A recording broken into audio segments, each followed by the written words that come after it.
8 months after my wife died, I sat alone in my old Oklahoma farmhouse when my son smiled and said, "Dad let us handle everything." I only nodded, never telling him his mother had secretly left me a ranch worth millions. A week later, my daughter-in-law brought me tea and whispered, "Drink this. It'll make you stronger." I believed she finally cared. 3 weeks later, I woke up in the ICU and heard them planning my funeral while I was still alive. This story starts with trust and ends somewhere you won't expect. Before we begin, drop a quick comment below. Have you ever had someone you trusted turn on you over money, yes or no? Your answer might help someone else feel less alone. Just so you know, some details here are fictionalized for storytelling. What matters is the lesson this carries. When my wife died 8 months ago, I kept the ultimate secret from my son. I owned $28 million worth of Oklahoma land that nobody knew existed. My name is Vernon Mercer. I'm 72 years old, and I spent 38 years welding pipelines across Oklahoma and Texas, my hands permanently stained with grease, and my back carrying the weight of 4 decades in the oil fields. The morning I'm telling you about, early September 2025, I sat alone in my kitchen at dawn, drinking black coffee from a chipped ceramic mug Martha bought at a church sale in 1987. The house smelled like old wood and engine oil the way it always had. I'd built this place with my own hands board by board, back when Conrad was still learning to walk. The silence was crushing. 8 months since Martha passed, and I still set out 2 mugs every morning before remembering she was gone. I looked nothing like a man sitting on a fortune. Faded denim work shirt, calloused palms wrapped around that coffee mug. The kitchen table was scarred from decades of use, surrounded by the accumulated weight of a blue-collar life tool, catalogs, and old radio that only got AM stations, a wooden rack holding wrenches I'd used to build half this house. Through the window, the sun was just starting to break over flat Oklahoma horizon, painting the sky the color of rust. But here's what nobody knew. My late wife Martha, who passed 8 months ago at 68, came from old Oklahoma oil money. Real money. The kind of wealth that builds hospital wings and gets your name carved into university buildings. But Martha insisted we live simply in this modest house I built with my own hands, because she said the land was worth more than the lifestyle. I thought she meant it philosophically. Turns out she meant it literally. She left me a ranch. 1,800 acres in Creek County, inherited from her father's side, held in a trust so quiet that most people forgot it existed. And that land, sitting on proven oil deposits, rare earth mineral veins, and positioned perfectly along the Interstate 44 expansion corridor, was now worth $28 million. I know because I spent 38 years welding the pipelines that moved oil from places exactly like that. I know what land like that is worth. I know what corporate mineral rights scouts would pay. I know what developers would do to get their hands on property positioned for the highway expansion. That ranch sits on enough crude and rare earth elements to make a corporate board salivate. And I kept it secret. From my son Conrad, 38 years old, who'd been visiting more frequently since the funeral, always with questions that felt less like concern and more like inventory. From the neighbors. From everyone. I kept it secret. For one simple reason, I needed to know if my son still loved me, or if he was just waiting for me to die. Martha and I never talked about it directly, but I think she knew. I think that's why she structured the trust, the way she did layers of legal protection, contingencies, clauses I didn't fully understand, until her attorney walked me through them after the funeral. She was protecting something. Maybe the land, maybe me, maybe both. How do you test your own son's love without feeling like you've already lost him? I'd been watching Conrad for 8 months, studying him the way I used to study a weld joint for microscopic cracks looking for the flaw that would make the whole thing blow under pressure. And I found cracks. Conrad started asking different questions after Martha's funeral. Not, "How are you holding up, Dad?" but, "Have you thought about estate planning?"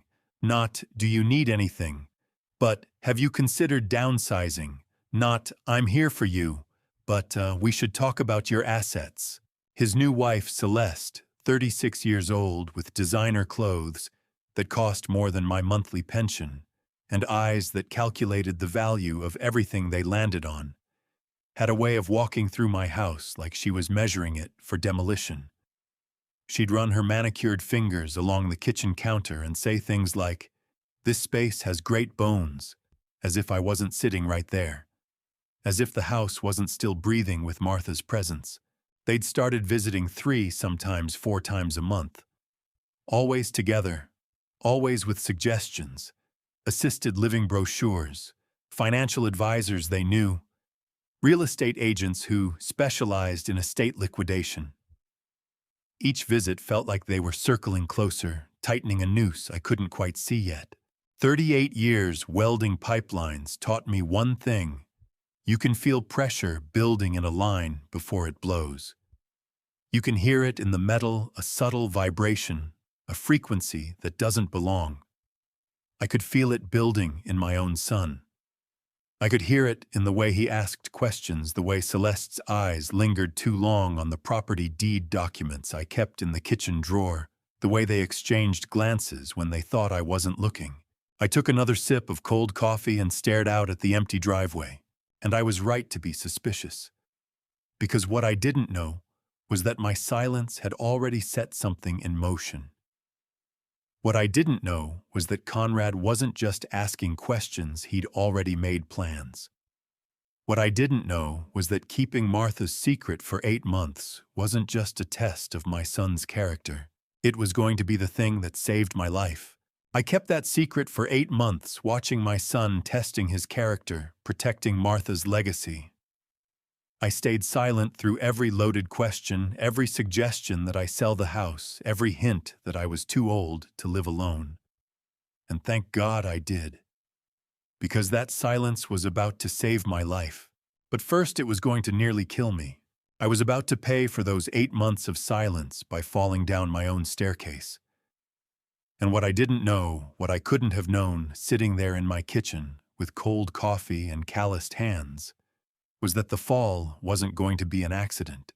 It started 3 weeks before the fall, on a weekend in early September, when Celeste walked into my living room like she was measuring it for demolition, her designer heels clicking against the wooden floors I'd laid with my own hands 40 years ago. She had a folder.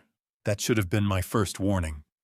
"Vernon, we need to talk about your living situation," she said, settling onto Martha's favorite armchair without asking, crossing her legs with the practiced ease of someone who'd already decided the outcome of this conversation. She was 36, always dressed like she was heading to a business meeting even on weekends. Her blonde hair was pulled back so tight it looked painful. Conrad stood by the window, scrolling through his phone, offering nothing but occasional nods. My son, 38 years old, and he couldn't even look at me. "I'm doing fine here," I said. "You can't keep living here alone." Celeste opened the folder, pulled out glossy brochures. "This house is too much for a man your age. We found a wonderful facility in Broken Arrow, full medical staff, social activities, chef-prepared meals. You'd have your own room." My own room.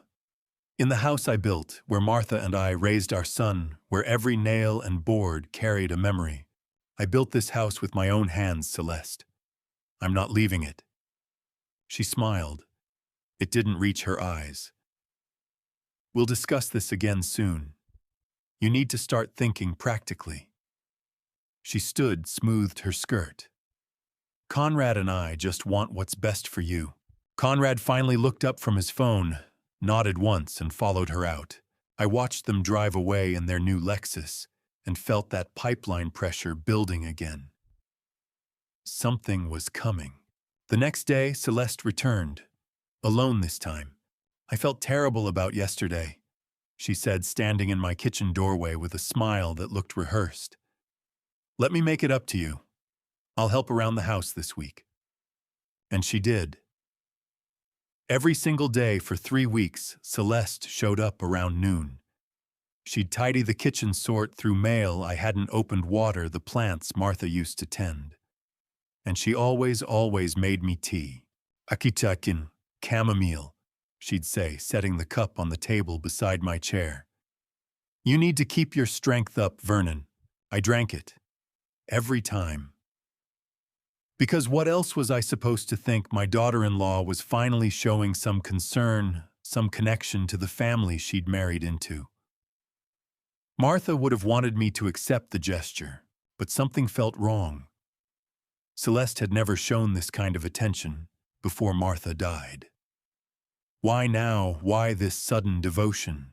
By the second week, I started feeling strange, dizzy when I stood up too fast, lightheaded climbing the stairs, a persistent weakness that settled into my bones like fog. I blamed grief. I blamed age. I blamed everything except the tea. The cruelest murders are the ones that look like kindness. Every cup of tea, every smile, every "I'm just worried about you, Vernon," every gentle hand on my shoulder as she set the cup down, making sure I drank it all. What I didn't know, what I couldn't have known, sitting there in my living room, grateful for what I thought was care, was that Celeste was killing me. One careful dose at a time. Conrad had purchased blood pressure medications online, using a prepaid card he thought couldn't be traced. Amlodipine, lisinopril. 2 drugs I'd never been prescribed, never needed. Drugs that in the wrong hands and the wrong dosages could drop blood pressure to dangerous levels. Could cause dizziness, vertigo, falls. Celeste stirred them into my tea every single day for 3 weeks. I didn't know those cups of chamomile were poisoning me. I didn't know the dizziness wasn't grief or age. I didn't know that every time I thanked her for her kindness, I was thanking her for slowly pushing me toward the edge. September 28th was a Sunday. Martha and I had been married 44 years ago that month. September 1981, in a little church outside Tulsa with wildflowers and her father's skeptical blessing. I decided to pull out our wedding album from the top shelf in the upstairs hallway, just to remember, just to feel close to her again. I made it to the 10th step before the world tilted. If you've ever felt the world spin out from under you, truly spin, not just stumble, you know, there's a second where your brain tries to bargain with gravity, a fraction of time where you think maybe, just maybe, you can catch yourself. I had that second on the 10th step. I reached for the handrail. My fingers brushed wood, but couldn't grip.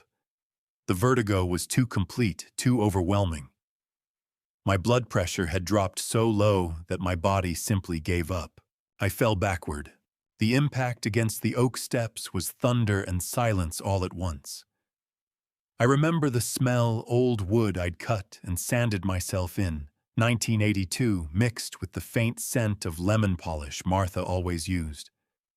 I remember the sound of my own body hitting each step, a sickening rhythm I couldn't stop. I remember Martha's wedding album tumbling after me, pages fluttering open, her young face smiling up at me from a silver frame. Then darkness started closing in. My neighbor Phyllis Hammond, a retired school teacher in her mid-50s, who lived in the house next door and had known Martha for 20 years, heard the crash through our shared wall.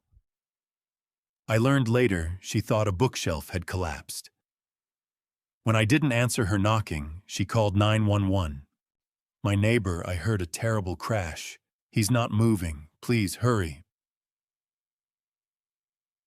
The ambulance arrived in 6 minutes. Paramedics found me unconscious at the bottom of the stairs, blood pooling under my head, blood pressure dangerously low. They rushed me to St. Francis Hospital ICU with severe head trauma. Conrad arrived while I was still in surgery. The doctor told him the prognosis was grim. The first 72 hours will require a miracle.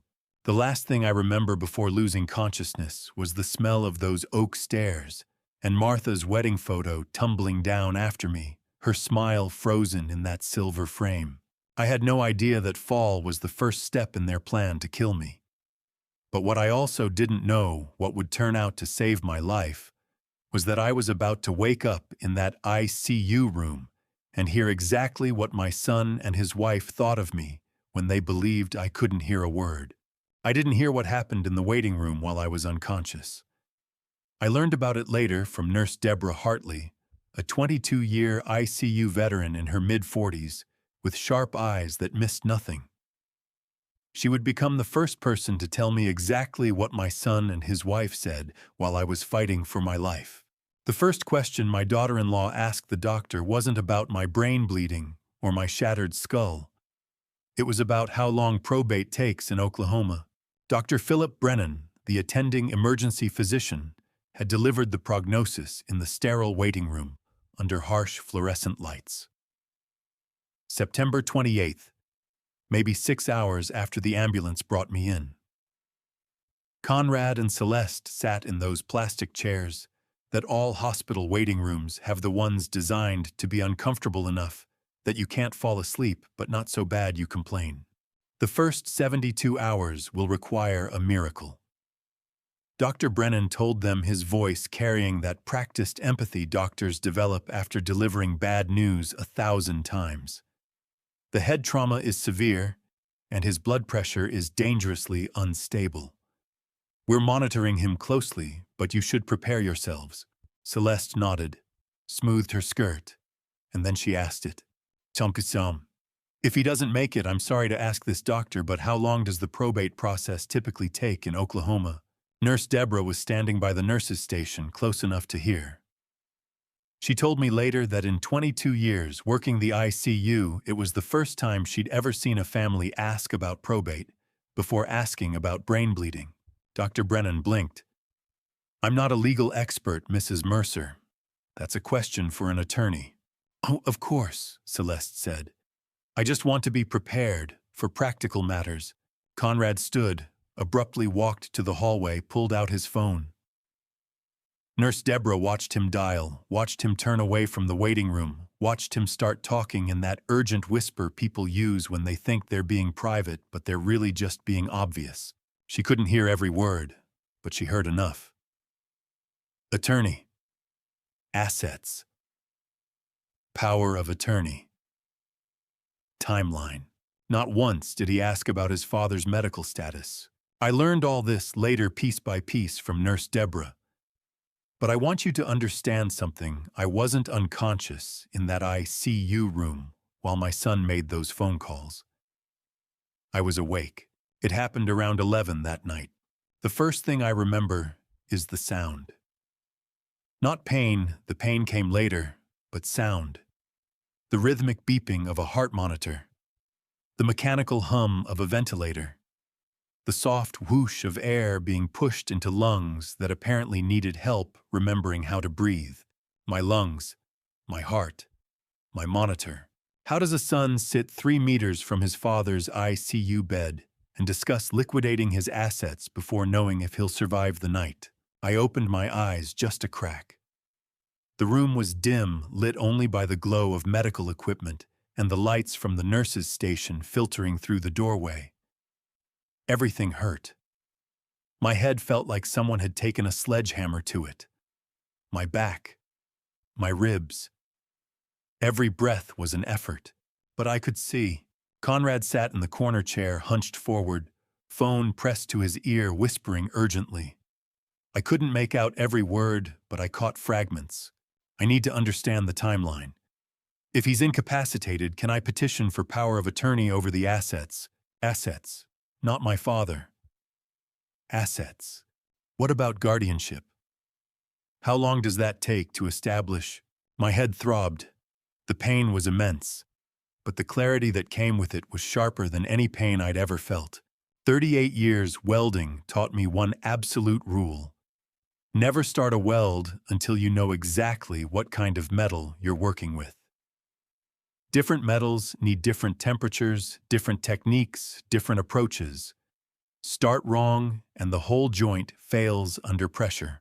I needed to know what I was dealing with, what kind of pressure I was under, what Conrad and Celeste were really planning. So I closed my eyes, and I kept them closed. I controlled my breathing, kept it shallow, steady, the kind of unconscious breathing that wouldn't trigger any alarms on the monitors above my head. I could feel my heart rate displayed on the screen Conrad kept glancing at. 72 beats per minute. I kept it there by sheer force of will, the way I used to control my breathing underwater when Martha and I used to swim at Lake Tenkiller in the summers. Oh, what about the house? Conrad's voice was barely above a whisper, but in that quiet ICU room I heard every syllable. Can we liquidate assets if he's declared incompetent? Liquidate incompetent, we. Not we as in family, we as in Conrad and Celeste. A unit, a team. Partners in something that had nothing to do with concern for a father lying broken in a hospital bed. 38 years welding pipelines under pressure taught me something Conrad never learned. You can feel a line about to rupture before it blows. There's a vibration in the metal, a subtle wrongness you learn to recognize if you spend enough time with your hands on steel. I'd felt it that day in the kitchen when Celeste first brought up assisted living. I'd felt it every time she served me that damn tea. I could feel it now in that ICU room building like pressure in a sealed line. I understand, Conrad said into the phone. Send me the paperwork. I'll review it tonight. He hung up, sat back in that uncomfortable chair, stared at me for a long moment. I kept my breathing steady, heart rate steady, eyes closed. Every muscle in my body screamed to move, to confront him, to demand answers. But I didn't move, didn't flinch, didn't give him any indication that I was anything other than a dying old man with a shattered skull. Outside the window, Tulsa was asleep. The city lights glowed in the distance, orange and white against the dark Oklahoma sky. And I, a 72-year-old man with calloused hands and grease still under his fingernails, began to plan. Because they thought they were hunting me. They thought I was the weak link, the vulnerable target, the obstacle between them and Martha's money. They had no idea I was about to become the trap.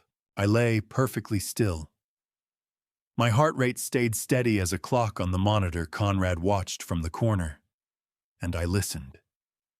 Because what I didn't know yet, what I was about to discover in the coming days, was that Celeste's probate question was just the beginning of their plan.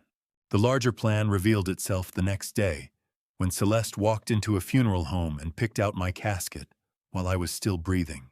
On the second day of my coma, while doctors still said I might survive, my daughter-in-law walked into Floral Haven Funeral Home in Broken Arrow and made arrangements for my death. I learned about it later from Sandra Mitchell, the funeral planning consultant at Floral Haven, with 19 years in the death industry. She would become a key witness when she testified about what happened that morning of September 30th. Celeste arrived at 10, dressed in black. She sat across from Sandra's desk and said, "My father-in-law is currently in the ICU at St. Francis. We just want to be prepared and avoid being caught off guard when the time comes." Sandra nodded. Families often made arrangements in advance. But what happened next wasn't normal. Celeste selected a mahogany casket, reserved a burial plot in the family section. Then she pulled up my Facebook profile on her phone and chose a memorial photograph, me standing by my truck, wearing my work shirt and old cap. "And this one," Celeste said, "we'll use this for the service." Sandra told me later that in 19 years in the death industry, it was the first time she'd seen a family select a memorial photograph before the patient was declared dead. The doctor hadn't given a terminal prognosis. The 72-hour window hadn't closed. I was still fighting, but Celeste had already picked out my casket. The next day, October 1st, my third day in that ICU bed, everything changed. Sterling Ashford walked into the waiting room. I heard him from behind the medical curtain, just 3 meters away. Sterling was 51 years old, impeccably dressed in a tailored navy suit, and he'd managed Martha's family trust for 15 years. He was the only person alive who understood the full architecture of her legal protections. "What's up, Mr. Mercer?" Sterling's voice was calm, professional. "I'm Sterling Ashford. I was your late mother's trust and estate attorney for the past 15 years. I could hear Conrad stand. "I don't think we've met." "No, we haven't. Your mother preferred to keep certain matters private. But given your father's condition, there are legal matters that require disclosure." A leather briefcase opened. In addition to the residential property in Tulsa, Sterling said, "Your father serves as trustee of a revocable living trust established by your late mother." A trust. Conrad's voice had an edge. "What kind of trust?" So the trust owns 1,800 acres of land in Creek County, Oklahoma. Silence. Complete silence. "As of today's appraisal," Sterling continued, "the estimated value is $28 million. This includes mineral rights for oil, natural gas, and rare earth deposits currently under negotiation with Meridian Energy, Oklahoma. $28 million. That's the number that turns sons into strangers and love into arithmetic. How much is a father's life worth when there's oil under the ground he's standing on?" I heard Celeste gasp. Actually gasp like someone had punched the air out of her lungs. 28? Conrad's voice trailed off. "1 million. Sterling finished. "Yes. Your father has been managing this trust since your mother's passing. All decisions regarding the land mineral rights and any potential sales or leases rest solely with him as trustee. And if something happens to him," Celeste's voice was barely a whisper. "The trust provisions are quite specific," Sterling said. "But those details are between myself and my client. I simply wanted you to be aware that there are substantial assets beyond the residential property." I lay there behind that curtain, controlling my breathing, keeping my heart rate steady. And I knew the real game had just begun. They hadn't known about the ranch.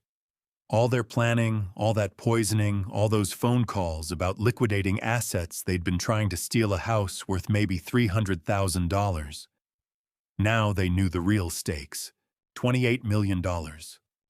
That night, October 2nd, my 4th day in the ICU, I heard them in the corridor outside my room. They must have thought they were alone, that the late-night hospital sounds would cover their voices. Sterling had planted a recording device under the guise of the hospital's internal pharmaceutical investigation.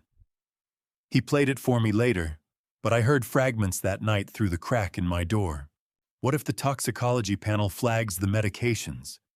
Celeste's voice was panicked. What if they trace it back to us? They won't. Conrad's voice was different. Not the distant phone-scrolling son. Not the anxious man making attorney calls. This was cold. Flat. Calculated. How can you be sure? The pills were bought online using a prepaid Visa card. The card was purchased with cash. It's completely untraceable. The boy I taught to ride a bicycle on the driveway I poured with my own hands. The boy whose college tuition I paid working double shifts, coming home at midnight smelling like crude oil and metal shavings. The boy who used to wait up for me on Friday nights so we could watch old westerns together. That boy bought the pills to end my life. Sterling's recording captured it all. Every word. Every confession. And when he played it back for me days later, I understood the full scope of what Conrad had done. He wasn't being manipulated by Celeste. He wasn't the weak husband following his wife's lead. Conrad was the architect. He procured the poison. He researched the untraceable purchase. He planned the murder. And I lay in that ICU bed behind that medical curtain, listening to the proof. And I made a decision about exactly how far I was willing to go to protect what Martha had built. Because now I knew they weren't just after my house. They were after everything.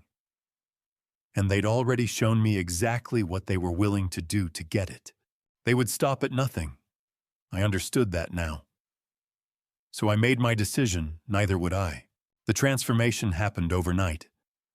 The moment my son learned I was worth $28 million, he became the most devoted man in the entire ICU. October 3rd, my 5th day in that hospital bed. Conrad walked into my room at dawn, and he didn't leave. Not for meals, not for sleep, not for anything. He pulled the uncomfortable vinyl chair close to my bedside and stationed himself there like a grieving sentinel. He wiped my forehead with a damp cloth. He adjusted my blankets. He spoke softly to the nurses, his voice thick with concern, asking about every medication, every vital sign, every flicker on the monitors above my head. And then around noon, he pulled out a worn Bible from somewhere I'd never seen him carry a Bible in his life, and he began to read aloud. "The Lord is my shepherd. I shall not want." Conrad's voice was breaking, trembling with emotion. "He maketh me to lie down in green pastures. He leadeth me beside the still waters. He restoreth my soul."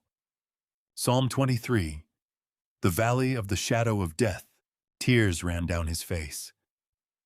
Real tears. I could see them through my barely slitted eyelids, could hear the catch in his throat as he continued reading. "Yea, though I walk through the valley of the shadow of death, I will fear no evil, for thou art with me. Thy rod and thy staff, they comfort me." I lay there listening to scripture about God's protection, recited by the man who'd poisoned me. The man whose voice I'd heard on that recording just 2 nights ago, cold and flat, saying the pills were bought with a prepaid card, completely untraceable. Nurse Deborah walked past my room, paused at the doorway. I heard her whisper to another nurse in the hallway. "That man hasn't left his father's side for 36 hours. He's the most devoted son I've encountered in 22 years working this ICU." Conrad heard it too. I saw the slight straightening of his shoulders, the way he leaned in closer to me, placed his hand over mine with such tenderness it would have broken my heart if I didn't know what that hand had done. Celeste visited too, playing her part. She brought flowers. She spoke in hushed, reverent tones. She called me Dad for the first time since their wedding, her voice dripping with manufactured affection. They were perfect. Absolutely perfect. There's a special kind of hell reserved for hearing Psalm 23 recited by the man who poisoned you. "Yea, though I walk through the valley of the shadow of death." He'd tried to push me into that valley himself, and now he was reading me scripture about God's protection. The irony was suffocating. I kept my breathing steady, heart rate at 72 beats per minute, eyes closed, every muscle relaxed, and I listened. That night, October 4th, Conrad stepped out around 9:30, said he needed to get coffee from the cafeteria. The moment his footsteps faded down the corridor, Sterling Ashford walked in. This wasn't the first time. Sterling had figured it out days ago. I'd managed to give him a subtle wink when we were alone for the first time, and he'd understood immediately. Sharp man. Martha had chosen her attorney well. He approached my bedside, pretending to check something on my chart, and leaned close. Sure, the ICU security system captured everything. Sterling whispered, his voice barely audible. The corridor conversation. The confession. One squeeze, if you understand. I squeezed his hand once. Toxicology flagged compounds in your blood, amlodipine and lisinopril. Blood pressure medications you were never prescribed. 2 squeezes if you want me to alert authorities now. 1 if you want to wait. I thought about Conrad reading Psalm 23. About Celeste booking my funeral while I was still breathing. About that search I'd heard Conrad typing into his phone the night before Oklahoma estate law. I squeezed once. Sterling nodded. The recording is secured. The toxicology report is secured. When you're ready to spring the trap, we'll have everything we need. He straightened, made a show of adjusting my IV line for the benefit of any staff who might glance in, and left. We had the evidence. Now we needed Conrad to dig his hole deeper. 10 o'clock. Sterling's footsteps faded down the hallway. 15 minutes later, Conrad returned. He settled into that corner chair with a heavy sigh, like a man bearing the weight of vigil. Pulled out his smartphone. The screen glow illuminated his face in the dim ICU casting shadows that made him look like a stranger. I watched through barely slitted eyelids as he typed into the search bar. The keyboard clicks were soft but distinct in the quiet room. OKLAHOMA, PROBATE. I could see the phone's glow reflected in the darkened window glass. Every search query, every legal website he pulled up. Oklahoma probate timeline no will. He scrolled through results. I could see his eyes moving, scanning, absorbing information about intestate succession, about how long it takes to settle an estate, about sole heir status. 6 months minimum, he muttered to himself so quietly I almost didn't hear it. Intestate succession, sole heir. 38 years welding taught me this. When you're working with a cracked pipeline under pressure, you don't patch it immediately. First, you let the pressure reveal every weakness in the line. Then you shut it down all at once. Conrad was researching how to inherit everything I owned. Not if I'd survive. Not how to help me recover. Just the timeline. The process. The legal mechanics of taking possession of a dead man's assets. My heart rate monitor beeped steadily. 72 beats per minute. I kept it there through sheer force of will while my son sat 3 meters away calculating the value of my death. He wasn't wondering if I'd survive. He was calculating how soon he could inherit. And what Conrad didn't know, what he couldn't have known sitting there in that dim ICU room with his phone glowing and his searches documenting his intentions, was that every keystroke, every search query, every muttered calculation was being monitored by the same surveillance system that had captured his murder confession 2 nights ago. Every keystroke, every search, every whispered calculation. The surveillance system was capturing it all, and 2 nights later it captured something far worse. The ICU security camera was recording red light blinking steadily overhead when my son explained exactly how guardianship papers would let him control everything I owned, whether I was conscious or not. October 6th, night shift. The ICU was quiet, just the rhythmic beeping of monitors and the soft whoosh of ventilators. Conrad and Celeste stood in the corner of my room under that blinking red camera light speaking in urgent whispers. They must have thought I was heavily sedated from the evening medications. Must have thought the dim blue glow from the monitors would cover their voices. They were wrong. If he wakes up, everything collapses. Celeste's voice was tight with panic. The moment he's conscious, he'll change the trust. We'll get nothing. Conrad's response was delivered in that flat, icy register I'd come to recognize. The voice of a man who'd already made his calculations and found them acceptable. "Let him wake up," he said. "It doesn't matter." "How can it not matter? We just need the guardianship papers executed first. Once those are signed, whether he's awake or not won't matter at all. I'll have legal authority to control the trust, make decisions about the property, everything.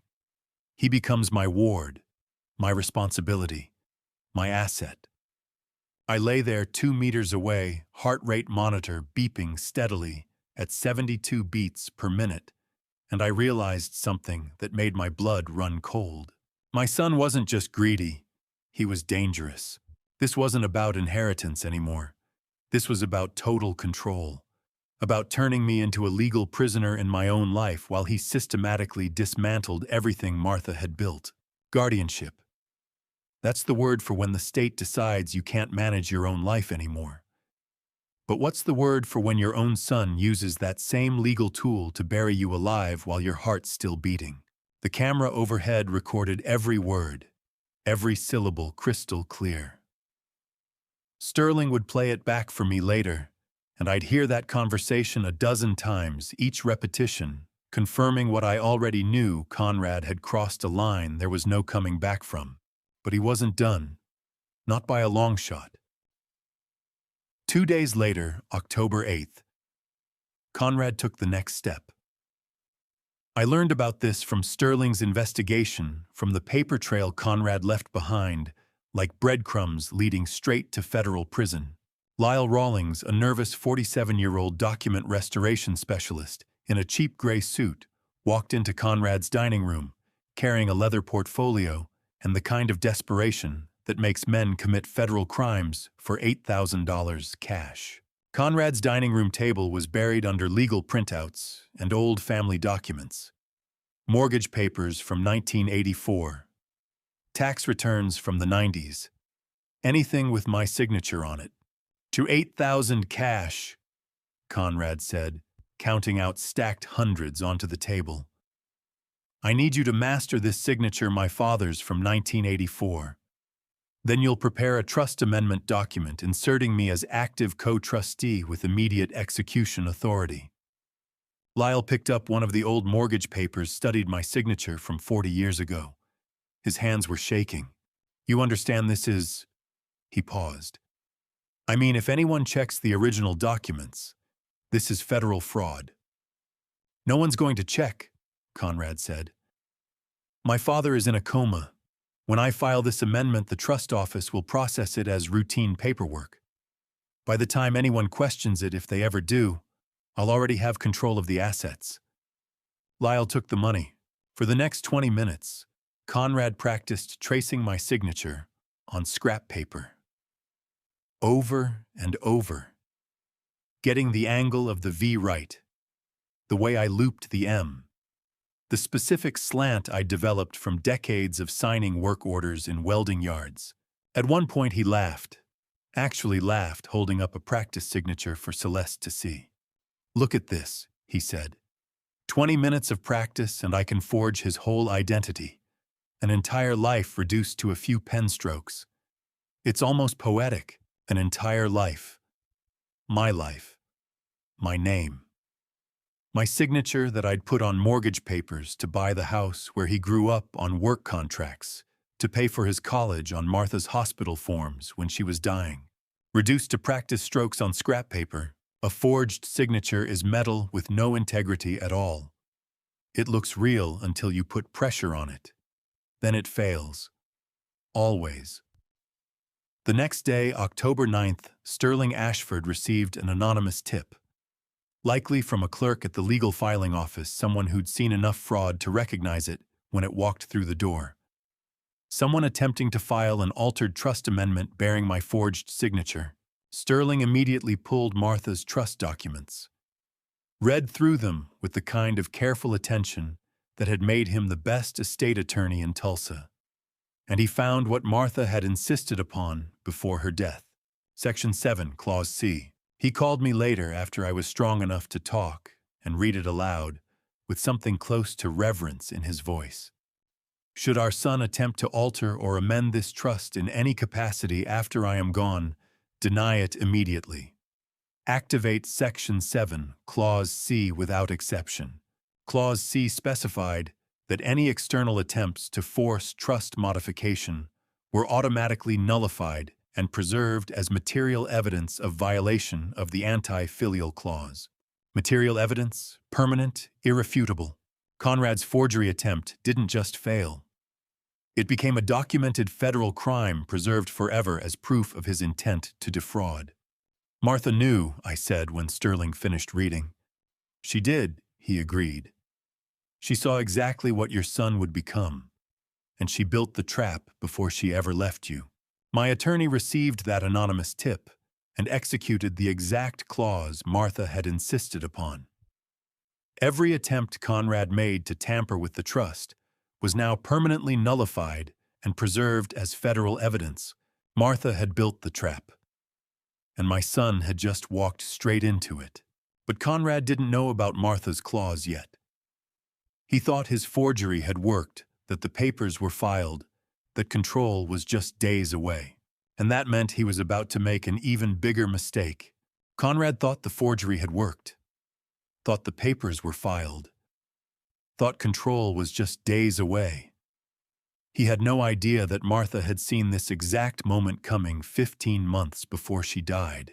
My wife drafted the protective provision in July of the previous year, and it read like she'd traveled forward in time and watched our son commit every crime he was about to commit. October 9th.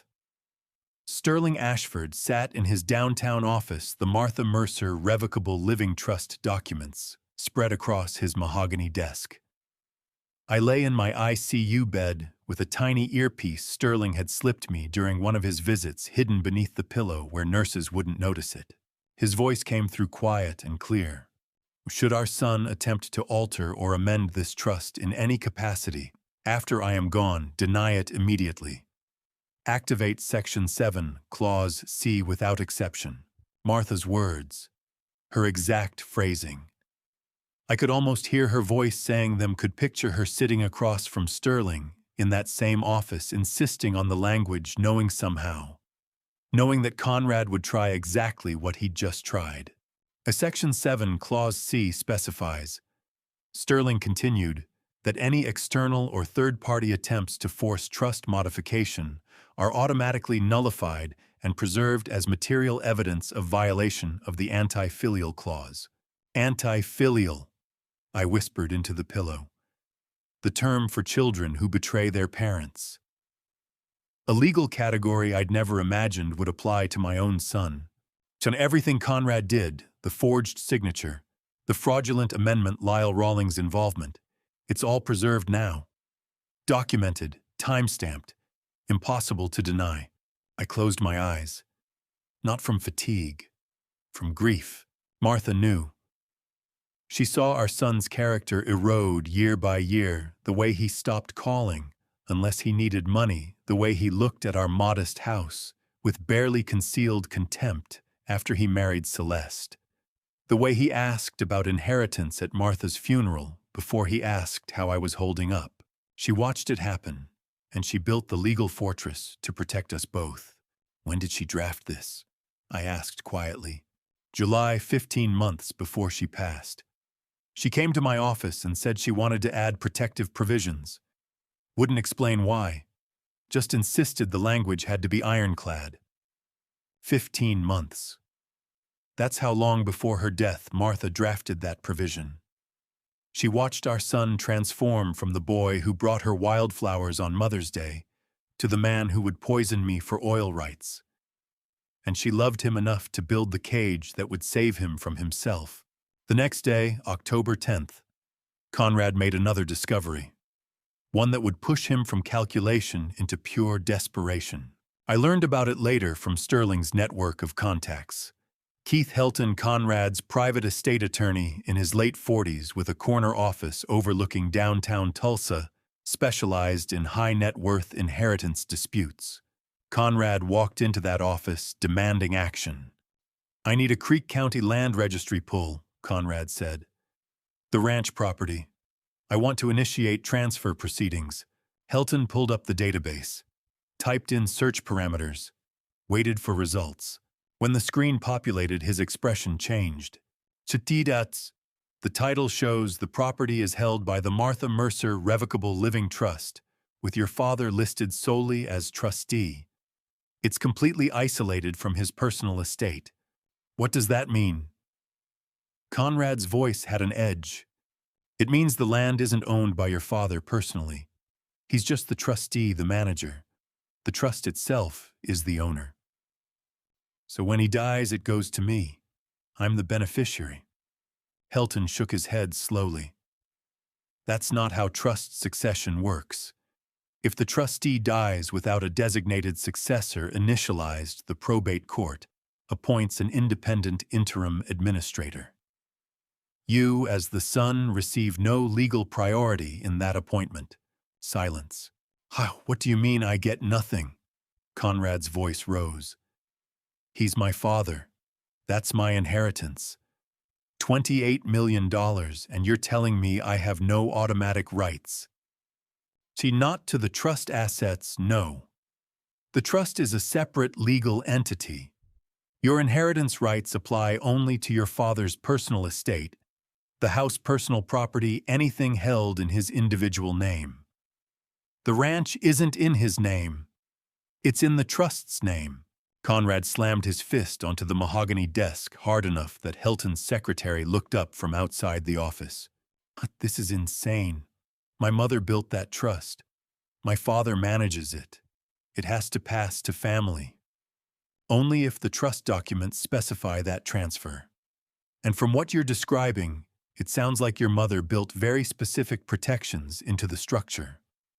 If you've ever watched someone you love back themselves into a corner, where the only way out is through you, you know the look. It's not anger. It's not even hate. It's calculation mixed with panic. That's what my son's face showed when he learned he couldn't inherit by default. I learned these details later, pieced together from Sterling's contacts and legal filings. But I knew the moment it happened.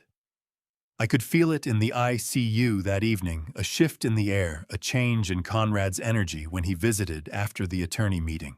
A greedy man is dangerous, but a desperate man is lethal. Greed operates with some calculation, some caution. Desperate men weigh risk and reward. But desperation throws caution into the fire and reaches for anything that might save you no matter the cost. My son had just discovered that every legal path to those millions was permanently blocked. The forgery was nullified. The trust was isolated. The inheritance was inaccessible. And I knew somewhere in my welding-scarred heart, I knew he was about to try something far worse than forgery. That was the moment Conrad stopped being a schemer and became something far more dangerous. A man with nothing left to lose.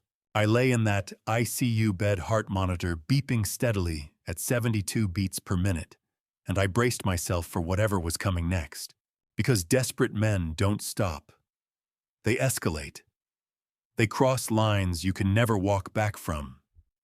They transform civil fraud into felonies, theft, into violence calculation, into catastrophe. And I was about to discover that my son's desperation had one more level to fall. Desperation escalates into recklessness. I'd seen it happen on oil rigs, men who'd lost too much, risked too much, pushed too far. They always made the same mistake. They stopped thinking and started reacting. Conrad was about to make that mistake. Sterling returned to my ICU room on October 11th with what he called the nuclear option, a clause my Martha had buried so deep in the trust that even he'd needed 3 reads to believe it. He closed the door behind him, pulled his chair close to my bedside, opened the trust documents to a section marked with a yellow tab.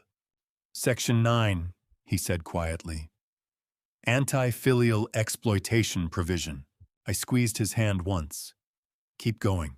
He read it aloud, his voice barely above a whisper, in case Conrad was lingering in the corridor.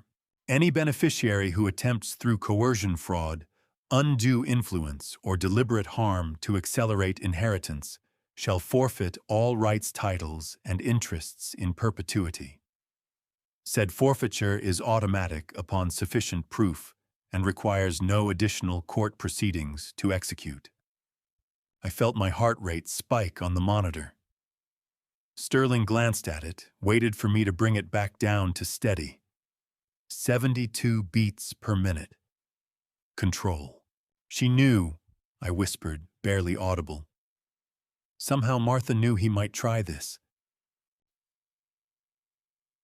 The forfeiture is automatic upon proof, Sterling said. We just need evidence that holds up in court. Everything we have, the poisoning, the forgery, the recordings, it all goes toward triggering this clause. Martha had seen it. She'd watched our son's character erode, and she'd built the ultimate safeguard. Not just protection of assets, but complete disinheritance. 100% forfeiture. Conrad wouldn't get a dime. The hearing is November 20th. Sterling continued. If we can present this evidence before the guardianship petition succeeds, Section 9 activates. Conrad loses everything. If. That was the word that mattered. If we could gather enough proof. If the testimony held up. If Conrad didn't seize control first. 2 days later, October 13th, everything changed again. Sterling was in my room going over evidence documentation when his phone rang. He glanced at the screen, frowned, then answered on speaker so I could hear. Mr. Ashford, this is Robert Jennings from Meridian Energy, Oklahoma. Our geological survey team has completed the assessment of the Mercer Ranch property. I saw Sterling's expression shift. He positioned the phone so the voice would carry clearly to where I lay. Our findings indicate the property sits on significant rare earth deposits in addition to the proven oil and gas reserves. We're prepared to offer $12 million as a signing bonus alone, separate from ongoing royalty percentages. $12 million. On top of the land value, on top of everything. The offer stands through December 15th. The voice continued. After that date, we'll need to pursue alternative properties. But the Mercer Ranch is our preferred site. Sterling thanked him, ended the call, and met my eyes. Ida Vernon, this changes everything, he said. Conrad knows about this property now. When he finds out about the Meridian offer, he didn't finish the sentence. He didn't need to. Through the narrow gap in my door, I caught a glimpse of movement in the corridor. Conrad. He'd been standing there, listening. I watched his reflection in the darkened window glass. Watched his face drain completely white, then flush crimson. His hands clenched into fists at his sides. That was the moment. That was when my son crossed from greedy schemer into something far more dangerous. $12 million on a December 15th deadline. 25 days after the November 20th hearing. The timeline was compressing. The stakes were exploding. Conrad's footsteps retreated down the corridor. Fast. Purposeful. 2 days after that, October 15th, Sterling walked in with a manila folder and an expression I'd never seen on his face before. Pure, cold fury. How he filed it, Sterling said, opening the folder. Petition for guardianship of incapacitated person. Filed this morning at Tulsa County District Court. He pulled out the document, held it where I could see it through barely slitted eyes.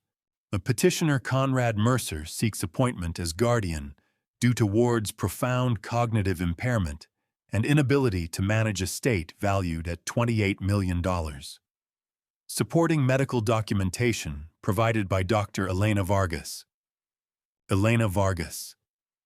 The doctor who'd been part of the conspiracy from the start. Conrad had corrupted her, too. He's using her lies as foundation, I whispered. We have to expose both of them before that hearing. But the judge is Margaret Holt, Sterling said. Fair but evidence-driven. She won't accept anything that isn't ironclad. We need the forger's testimony, the poison purchase records, witnesses to the conspiracy, everything. He flipped to the final page, pointed to the hearing date, November 20th, 2025, 9 a.m. I did the math in my head. 36 days. 36 days to gather proof that my son had tried to murder me. 36 days to document a conspiracy that spanned weeks. 36 days to save everything Martha had built. We need ironclad proof, Sterling repeated. The recordings are good. The toxicology report showing medications you were never prescribed. Lyle Rawlings's forgery attempt. But we need more. We need witnesses.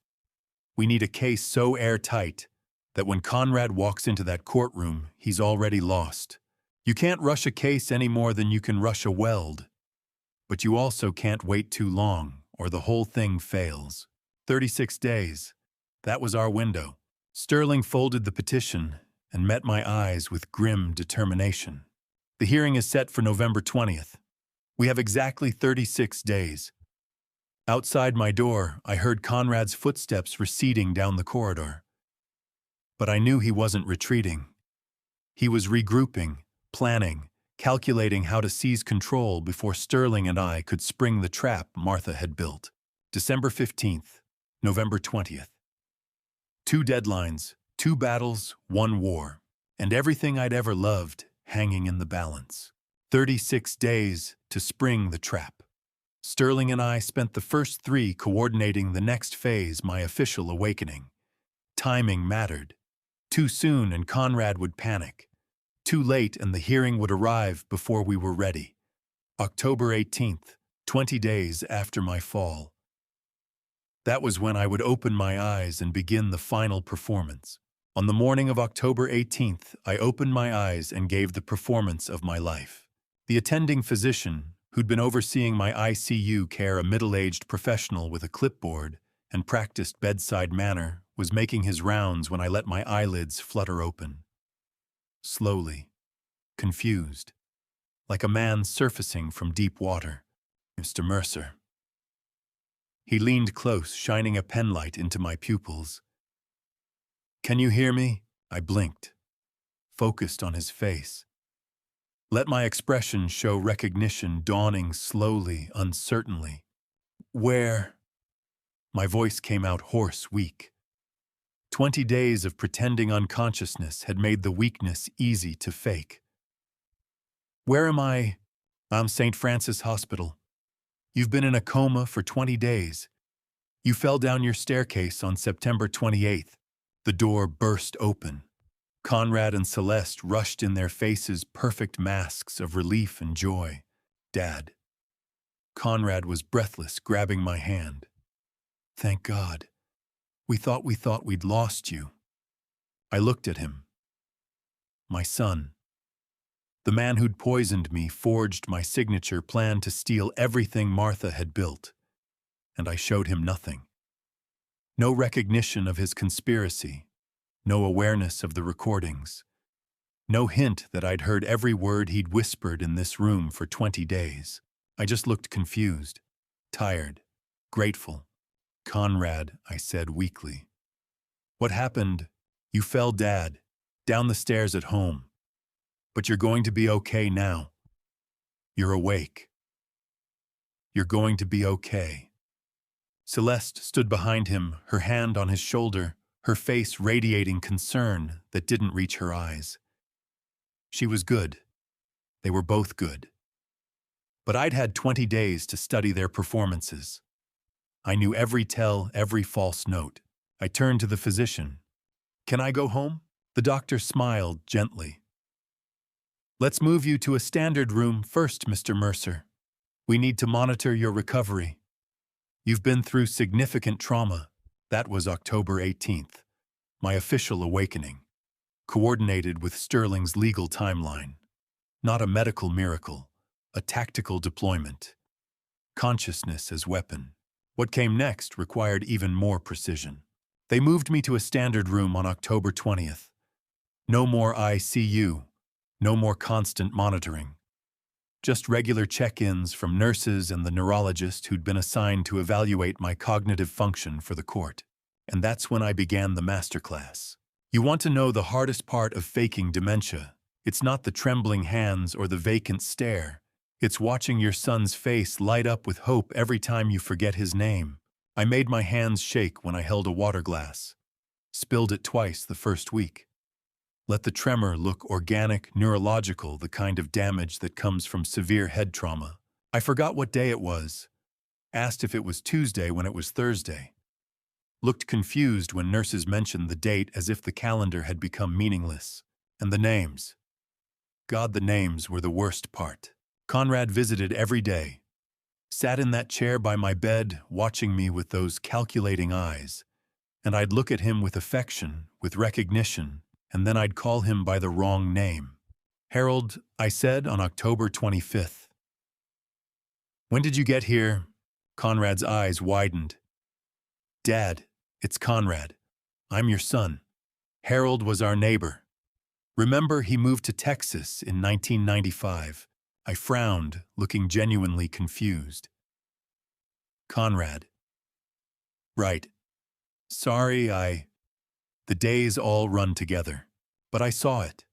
Saw the flash of satisfaction in his eyes. Saw him glance at the neurologist who was taking notes in the corner. Saw him realize that his father, the obstacle between him and $40 million, counting the Meridian offer, was losing his mind. The neurologist came by 3 times a week.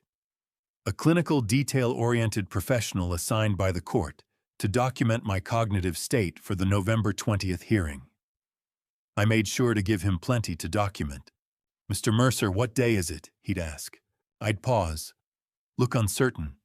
"Wednesday. It's Monday." "Monday. Right. I'm sorry, doctor." "I'm sorry, what was your name again?" He'd told me his name at the start of every visit. 3 times a week for 3 weeks. 9 times total. And every single time I pretended I couldn't remember it. Conrad watched these evaluations like a hawk. And every time I failed a question, every time my hand shook, every time I forgot something basic, I saw his confidence grow. He was so certain, so absolutely convinced that the guardianship hearing would be a formality. That Judge Margaret Holt would take one look at the medical documentation and appoint him as my legal guardian. That $40 million, 28 in land value, 12 in Meridian signing bonus was already his. How many times can a father pretend not to recognize his own child before the pretense carves grooves deeper than memory loss ever could? November 10th. 3 weeks into the performance. The neurologist sat across from me with his clipboard and his clinical detachment. "Mr. Mercer, I'm scheduling a formal capacity assessment for November 20th. The court will need comprehensive documentation for the guardianship hearing." I nodded slowly, as if I didn't fully understand what he was saying. Will Conrad be there?" I asked. "My son, Conrad." "Yes, Mr. Mercer. Your son will be present." "Ma, good. That's good. Conrad takes care of things." The neurologist made a note. Conrad, sitting in the corner, smiled. They had no idea. For 3 weeks, I forgot my doctor's name. For 3 weeks, I let my hand shake like a leaf when I held that water glass. For 3 weeks, I let my son believe he was on the cusp of total victory. Every tremor was calculated. Every forgotten name was bait. Every confused question was a brick in the wall I was building around Conrad's overconfidence. 8 days remained until the hearing. 8 days until I would walk into that courtroom and show Judge Margaret Holt exactly how capable I was. 8 days until Conrad discovered that the confused, trembling old man was the greatest performance of my 72 years. And 8 days until he learned that every word, every spilled glass, every forgotten name had been recorded, documented, and preserved as evidence of the fraud he was attempting to perpetrate on the court. The trap was set. Conrad was convinced. Now we needed witnesses who could testify to exactly how convinced he was and what he was willing to do about it. Wade Townsend walked into my hospital room on October 25th, carrying 35 years of loyalty in his weathered hands. He was 58 years old, sun-weathered face, carved by decades of Oklahoma wind, wearing a faded cowboy hat he'd probably owned since before I met Martha. He'd been ranch manager for 35 years, knew every fence post, every acre, every head of cattle. And more importantly, Martha had trusted him with the truth. He stood in the doorway for a moment, just looking at me. I was in my hospital bed, maintaining the trembling hands routine, the confused old man expression I'd perfected over the past week. Conrad was down in the cafeteria getting coffee. We had maybe 10 minutes. Wade walked to my bedside. Didn't say anything at first. Just reached out and clasped my hand. His grip was firm, calloused, real. We stood like that, me sitting, him standing, for a full minute. Silent communication that went deeper than words. Then he leaned down close, his voice barely above a whisper. I know everything, Ray. Martha called me 3 weeks before she passed. I've been waiting. Ray, that's what Martha always called me. My middle name. Raymond. Only she and Wade ever used it. I kept the trembling hand act going, even though everything in me wanted to drop it. Wanted to grip his hand hard and tell him exactly what Conrad had done, but I couldn't break character. Not yet, Shwitahanin. I said, letting my voice shake. The ranch are the cattle. Everything's fine, Ray. The ranch is fine. I've been taking care of it, just like I always have. He squeezed my hand once, a signal, a promise. Then he straightened up just as footsteps echoed in the corridor. Conrad appeared in the doorway, coffee in hand, eyes narrowing slightly at the sight of Wade. Old friend of Dad's. Conrad said to a passing nurse, his voice carefully casual. Worked for him forever. Good man. Wade tipped his hat to Conrad. Just checking on the boss. Wanted to make sure he's being taken care of. We're taking excellent care of him. Conrad said, smiling that practiced smile. But I could see his brain working. See him calculating angles. See him wondering if Wade could be useful. Conrad saw a loyal old ranch hand who might be ripe for corruption. I saw a man Martha trusted with the truth when she couldn't trust her own son. 3 days later, late evening on October 28th, Conrad made his move. I learned about this later from Wade from the recording Sterling played for me. But I need you to understand what happened in that hospital parking lot under the amber lights, because it was the moment Conrad crossed from conspiracy into witness tampering, from fraud into felony bribery. Wade was walking to his truck around 9 in the evening. Visiting hours were over. The parking lot was nearly empty. Just a few scattered vehicles under those sodium vapor lights that turn everything orange. Conrad appeared from behind a pillar, casual, like he'd been waiting. Wade, got a minute? Wade stopped, turned. Sure. Conrad glanced around, made sure they were alone. Then he got straight to business. 500,000 cash, Conrad said. Just sign a statement saying Dad was confused months before the fall, that you noticed memory problems, personality changes, that kind of thing. You're the only witness who really matters. You've known him for decades. Wade stared at him for a long moment. The recording captured every second of that pause. The silence stretched. That's a lot of money, Wade said finally. It is, and it's yours. Tax-free, cash. All I need is 1 page, your signature, your testimony at the hearing. What hearing? Guardianship. November 20th. I'm trying to get legal authority to manage his affairs.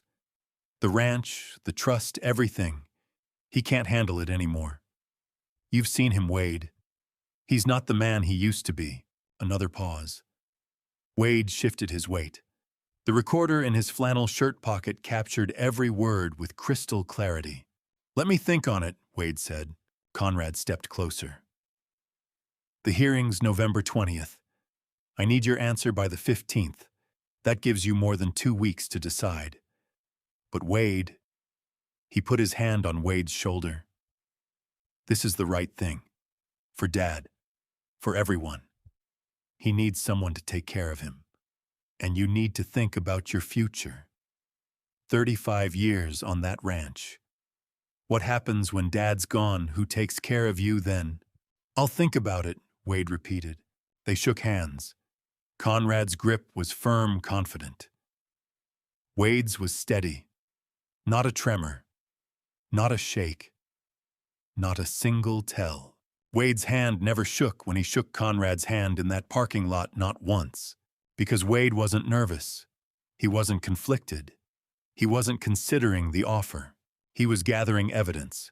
Wade climbed into his truck, waited for Conrad's car to pull out of the parking lot. Then he pulled out the digital recorder from his flannel pocket, checked the file, and drove straight to Sterling's office. Sterling called me later that night with the news. Wade just left my office. He said, his voice tight with controlled excitement. He recorded the entire conversation. 4 minutes, 37 seconds. Conrad offering $500,000 for false testimony. It's textbook witness tampering. Is it admissible? Oklahoma is a one-party consent state. Wade was party to the conversation. The recording is completely legal, and it's devastating. I closed my eyes, not from relief, from the weight of it. My son had just committed federal bribery, attempted witness tampering, added it to the growing list of crimes that included attempted murder document forgery and conspiracy to commit fraud. I'm calling the FBI, Sterling said. This crosses into federal territory. They'll want to open a parallel investigation. Do it. Wade called my attorney at exactly 9 p.m. The audio file ran for 4 minutes and 37 seconds. My attorney called the FBI at 9:15 p.m. And somewhere in Tulsa, my son slept soundly, believing he'd just secured the testimony that would guarantee his victory. He had no idea the walls were closing in. No idea that every crime he committed was being documented, recorded, preserved. No idea that Martha had seen all of this coming and built an army to stop him. The FBI opened their investigation that night. And while they worked in the shadows, Conrad's desperation was about to go public. Conrad hired a geological survey crew and drove onto my ranch at dawn on November 1st, like he already owned it. I learned about this from Wade, who called Sterling the moment he saw the vehicles rolling through the front gates.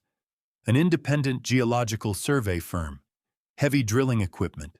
Conrad standing there in the early morning mist like he was conducting a business transaction on his own property. He wasn't. Wade had already called the Creek County Sheriff. The man arrived within 15 minutes, lights flashing, pulling up to the survey site, where Conrad was directing the crew to begin extracting mineral core samples. The Creek County Sheriff was a no-nonsense lawman in his mid-50s, who'd seen every kind of property dispute Oklahoma could produce. He stepped out of his patrol car and walked straight to Conrad. So this land is registered exclusively to the Martha Mercer Revocable Living Trust. The sheriff said, his voice carrying across the open field. You possess zero legal authorization to be here. This is criminal trespass under Oklahoma Statute 21-1835. Conrad's face flushed. I'm the beneficiary. My father is incapacitated. I have every right to protect family assets. There's a multi-million-dollar mineral rights deal on the table, and I need independent verification of... Not according to Creek County records. The sheriff interrupted. The trust is the legal owner. Your father is the trustee. You are neither. Step off the property or you'll be arrested. The survey crew professionals, who knew better than to get caught in the middle of a family property dispute, were already packing up their equipment. Conrad stood there, fists clenched, face crimson with rage and humiliation. The sheriff handed him a formal citation for criminal trespass. Conrad took it with shaking hands. Wade watched from the ranch house porch. Didn't say a word. Didn't need to. The sheriff handed my son a criminal citation on land that had been in our family for 43 years, land Conrad was supposed to inherit, not steal. That was November 1st. 4 days later, on November 5th, the walls closed in from a different direction. Lyle Rawlings sat in an interrogation room at the FBI Tulsa field office, a federal investigator across the table from him, his defense attorney beside him, looking grim. Sterling told me about it later, played me the audio from the FBI's official record. I needed to hear it, needed to understand how quickly Conrad's conspiracy was unraveling. The FBI agent, a federal investigator who'd been assigned to the case after Sterling's call, laid out forensic document analysis reports across the table. Mr. Rawlings' forensic document analysis shows 14 separate anomalies in ink composition, stroke pressure, and tremor patterns in the trust amendment signatures. The conclusion is unambiguous. These are forgeries. You made these signatures. Lyle stared at the reports. His hands were shaking. Not the calculated tremor I'd been faking in the hospital. Real fear. You're facing federal fraud charges, the agent continued. Document forgery, conspiracy to commit fraud. These carry significant prison time. But you have one opportunity to help yourself right now. Lyle's attorney leaned close, whispered something. Lyle nodded, took a breath, and then he started talking. Conrad Mercer paid me $8,000 cash to insert his name as co-trustee with a backdated effective date. He wanted it to look like his mother had added him to the trust before she died. He brought me old documents with his father's signature from the 80s, mortgage papers, tax forms, made me practice the signature for weeks. The agent made notes. When did this occur? Mocked October 8th. He came to my house, paid me in $100 bills, said nobody would ever check the original documents, said his father was in a coma and wouldn't know the difference. I'll testify to everything, Lyle added quickly. I'll provide documentation, timeline, everything. I need a deal. I can't go to prison for this. Lyle Rawlings took 8 minutes to betray my son completely. The FBI agent closed his folder. Smart choice. We're issuing a warrant for Conrad Mercer's financial records today. Bank accounts, credit cards, online payment platforms, everything. If you've been truthful with us, your cooperation will be noted in our recommendation to the prosecutor. Lyle's attorney nodded. The deal was done, and somewhere in Tulsa, Conrad was visiting me in the hospital, reading Bible passages, playing the devoted son, completely unaware that the federal government was about to dissect his entire financial life. Sterling called me that evening with the news. The FBI has a warrant, he said. They're pulling 6 months of Conrad's financial records. Every transaction, every purchase, every electronic payment. I knew what that meant. So did Sterling. The medications, I said quietly. The medications, Sterling confirmed. He bought them online using a prepaid card, thought it was untraceable. But the card was funded by an electronic transfer from his personal savings account. The FBI will find it. They'll trace the entire chain. 6 months of records.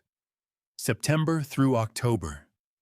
Every transaction documented, including the prepaid card purchase, including the transfer that funded it, including the online pharmacy that shipped blood pressure medications to a P.O. box Conrad had rented under a false name. He'd thought he was being careful, thought he'd covered his tracks, thought prepaid cards were anonymous. He was wrong. Federal FBI warrant meant every transaction across my son's bank accounts for the last 6 months was being audited line by line, every purchase analyzed, every payment traced, including the online procurement of blood pressure medications, using a prepaid card he believed could never be traced. The poisoning, the forgery, the bribery, the trespass. Every crime Conrad had committed was about to be laid bare in black and white, documented in bank statements and transaction records that couldn't be denied, couldn't be explained away, couldn't be blamed on anyone else. 15 days until the guardianship hearing. And Conrad had no idea that he wasn't just fighting for control of a trust anymore. He was fighting to stay out of federal prison. The FBI audit took 5 days. November 10th, they found what we'd been waiting for. The toxicology report arrived on November 10th, with 2 words I'd been waiting 7 weeks to see: attempted murder. The attending physician, who'd been overseeing my care, walked into my hospital room with Sterling beside him. Both their faces carried that particular gravity that comes before life-changing news. Mr. Mercer," the physician said, holding the toxicology report like it weighed 10 pounds.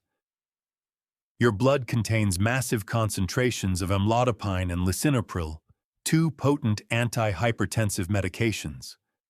According to your medical history, you were never prescribed either of these drugs. I sat up straighter in bed. The trembling hands routine was over. We were past pretending. What does that mean? I asked, even though I already knew. It means someone deliberately poisoned you.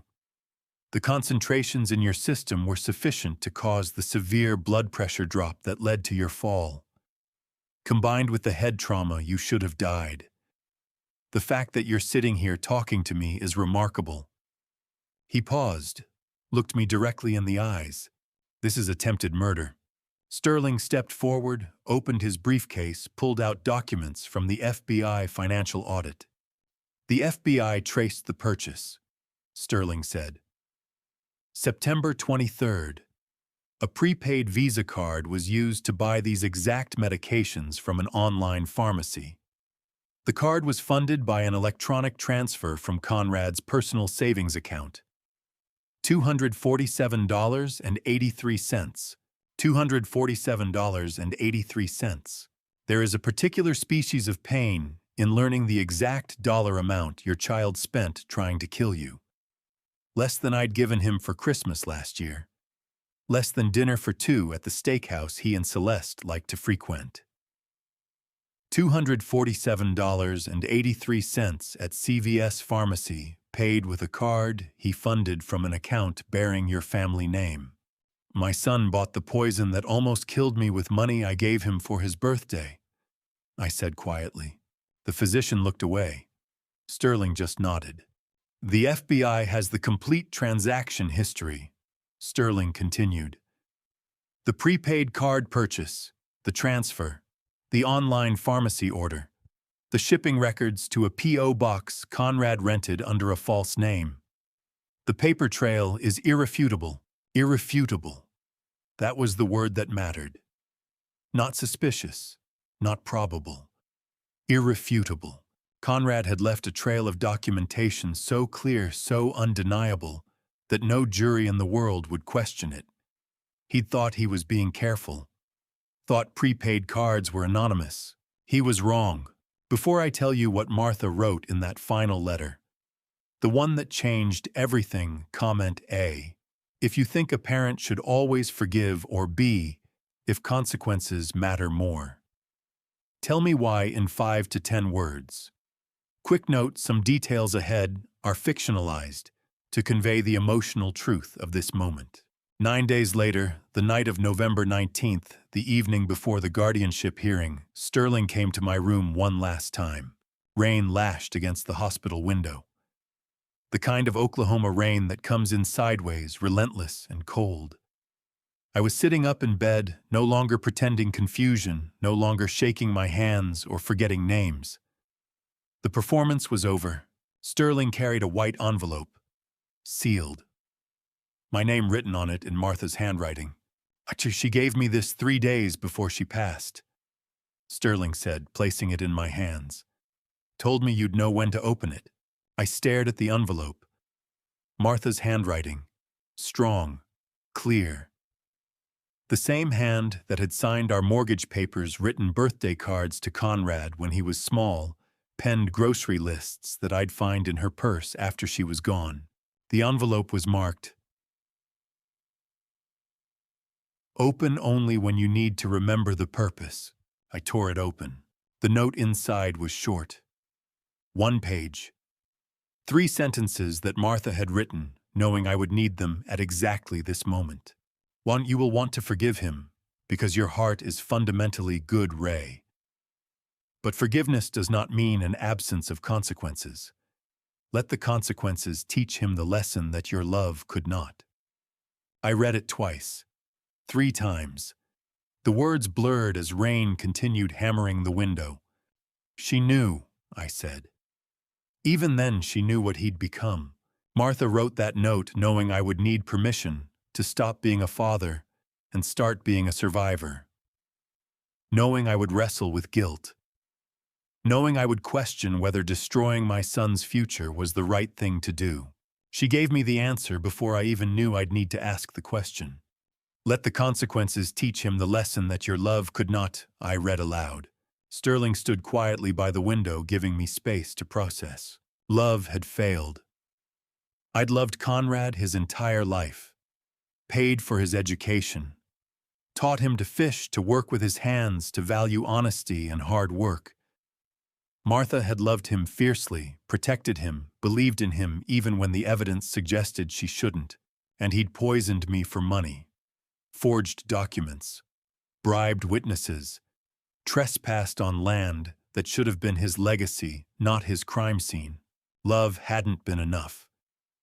Martha knew that. She'd seen it coming, and she'd built the legal fortress to protect what love couldn't save. The trust, the clauses, the forfeiture provisions, the paper trail that would lead to this exact moment. Tomorrow, I said, folding the letter carefully. Tomorrow morning we go to court. Everything's ready, Sterling confirmed. The toxicology report, the financial records, the recordings of Conrad's bribery attempt, Lyle Rawlings's testimony about the forgery, the trespass citation. It's all documented, all admissible. I looked out at the rain. Somewhere in Tulsa, Conrad was sleeping, believing tomorrow would be his triumph, believing Judge Margaret Holt would look at the neurologist's reports, declare me incompetent, and hand him control of everything. He had no idea what was waiting for him in that courtroom. Tomorrow morning, I will step into that courtroom. And for the first time in nearly 2 months, I will stop pretending. I will walk in steady and clear-eyed, and I will show Judge Margaret Holt exactly what my son has done. And I will let the consequences teach him the lesson that my love could not. Morning came. I put on the suit Sterling had brought me, navy blue, the same one I'd worn to Martha's funeral, and I walked into that courtroom ready to stop pretending. I walked into courtroom 7 on the morning of November 20th. Without trembling hands, without vacant stares, without a single symptom of the dementia my son had counted on. The courtroom was oak-paneled and formal with high ceilings that made every sound echo. Judge Margaret Holt sat at the bench, a woman in her early 60s with sharp eyes and a reputation for cutting through nonsense. Conrad and Celeste sat at the petitioner's table with Keith Helton, Conrad's attorney. Sterling sat beside me at the respondent's table. Conrad's face when I walked in, steady, clear-eyed alert, was everything I needed to see. The color drained from his cheeks. His hands gripped the table edge. But Keith Helton was a professional. He stood, straightened his tie, and began his presentation. Your Honor, the petitioner's father sustained irreversible brain trauma on September 28th. These videos, he pulled out a tablet, queued up recordings Conrad had made over the past month, show profound cognitive deterioration, memory loss, confusion about basic facts, physical tremors. The petitioner seeks guardianship to protect his father and manage an estate valued at $28 million. The videos played on the courtroom screen, me asking what day it was, me spilling water with shaking hands, me calling Conrad by the wrong name.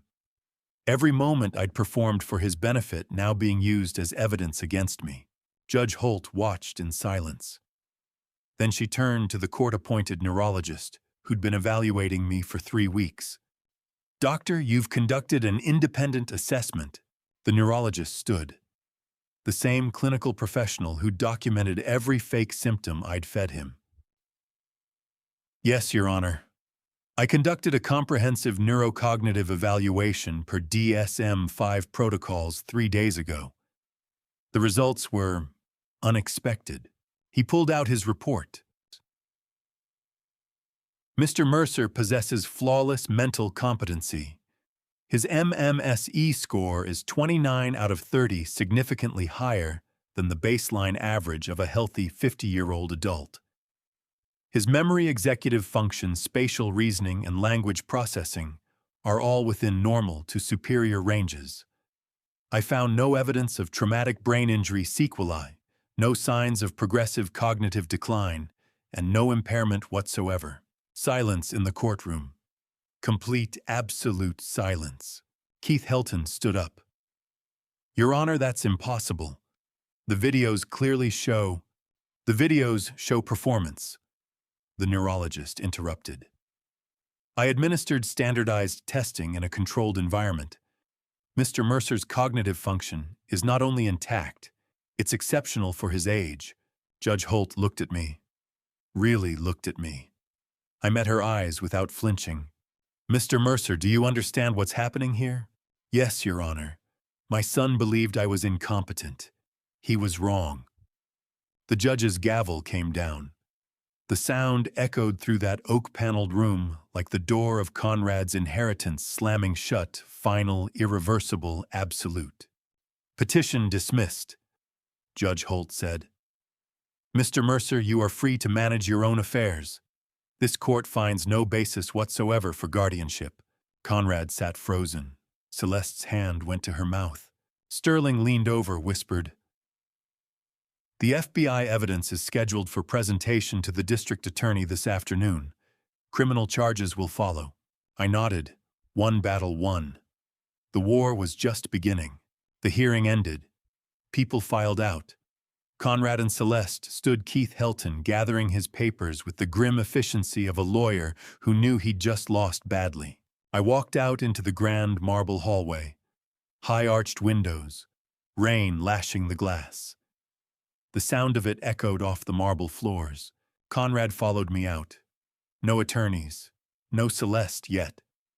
Just my son and me in that massive hallway with rain pounding the windows. For the first time since September 28th, we stood face to face without scripts, without performances, without the buffer of medical professionals or hospital beds. Did you know? Conrad's voice cracked. The whole time, every moment I thought, did you know? My son's face when he understood. I'd heard everything that look will haunt me longer than the poison he put in my coffee. I could have softened it. Could have lied. Could have said I woke up gradually, that I only figured it out later. Could have given him the mercy of believing his secret had been safe at least for a while. But Martha's letter was in my pocket. Her words were in my head. Let the consequences teach him the lesson that your love could not. From the very first night, I said. 4 words, that's all it took. Conrad staggered back like I'd hit him. His face went white, then red, then white again. You heard everything, every word, every phone call, every conversation with Celeste, every plan, every lie. I heard all of it. Then why? His voice broke. Why didn't you say something? Why didn't you stop me? Because you had to dig your own grave, I said quietly. Because if I'd stopped you at the poison, you'd have tried something else. If I'd stopped you at the forgery, you'd have found another way. I needed you to show me and the law exactly who you'd become. Celeste appeared, then grabbing Conrad's arm. We need to leave, she said urgently. Now, Conrad, we need to go. She pulled him toward the exit. He looked back at me once. The boy I'd taught to ride a bicycle. The boy whose college tuition I'd paid working double shifts. The man who'd bought poison with money I'd given him for his birthday. I'm sorry, he said. Dad, I'm so sorry. I could have called out his name. Could have told him there was still a way to fix this. Could have offered to talk to the FBI to testify on his behalf, to use my influence to soften the charges that were coming. I didn't. Not because I hated my son, but because I loved him enough not to bail him out this time, because Martha had been right. Forgiveness doesn't mean an absence of consequences, and consequences were the only thing left that might save what was left of Conrad's soul. I watched him walk away, Celeste's hand on his arm, his shoulders hunched, his whole world collapsing. Sterling came up beside me. The FBI is meeting with the district attorney in 2 hours, he said quietly. Attempted murder, document forgery, witness tampering, federal bribery charges. The indictments are coming. I know. You could still— No, I said. Martha built this trap for a reason. I'm not going to dismantle it now. Outside, the rain continued to fall. And somewhere in that courthouse, the wheels of justice were beginning to turn toward my son, with the full weight of federal law behind them. The consequences came faster than I expected. 5 days after the hearing, Sterling called with news that would seal Conrad's fate. The federal arrest warrants for my son and daughter-in-law were signed on November 25th, with execution scheduled for December 10th. 15 days I would spend watching Conrad prepare his final performance. I was in Sterling's office when the call came through. He put it on speaker so I could hear the federal prosecutor's voice directly. Mr. Ashford, the warrants are signed. Conrad Mercer and Celeste Mercer. Wire fraud under Title 18 United States Code, Section 1343, and witness tampering under Section 1512.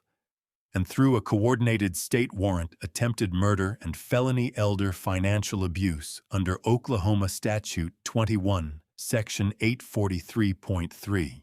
Sterling glanced at me. I nodded for him to continue. When do they execute? Sterling asked. December 10th. We're coordinating with your office's timeline. The new irrevocable trust needs to be finalized first, correct? Correct.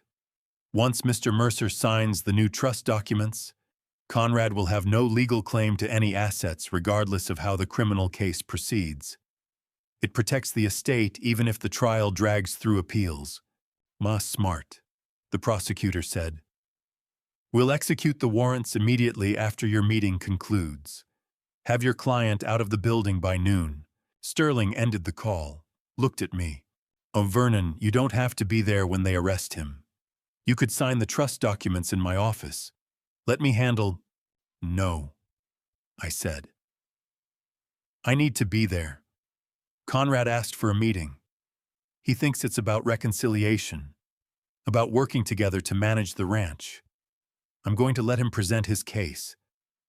And then I'm going to let him see exactly what he's earned. For 15 days, I watched my son rehearse apologies in mirrors, practice humility. He'd never felt prepare for a forgiveness meeting that was actually his sentencing. He didn't know I was still in contact with Phyllis Hammond, my neighbor, who'd heard him on the phone multiple times. She told me about the conversations she'd overheard through the shared wall. Conrad practicing his speech. Celeste coaching him on tone, on body language, on how to appear remorseful without admitting legal culpability. They were preparing for a performance. One last con. One final manipulation attempt. I let them prepare. December 10th arrived cold and gray.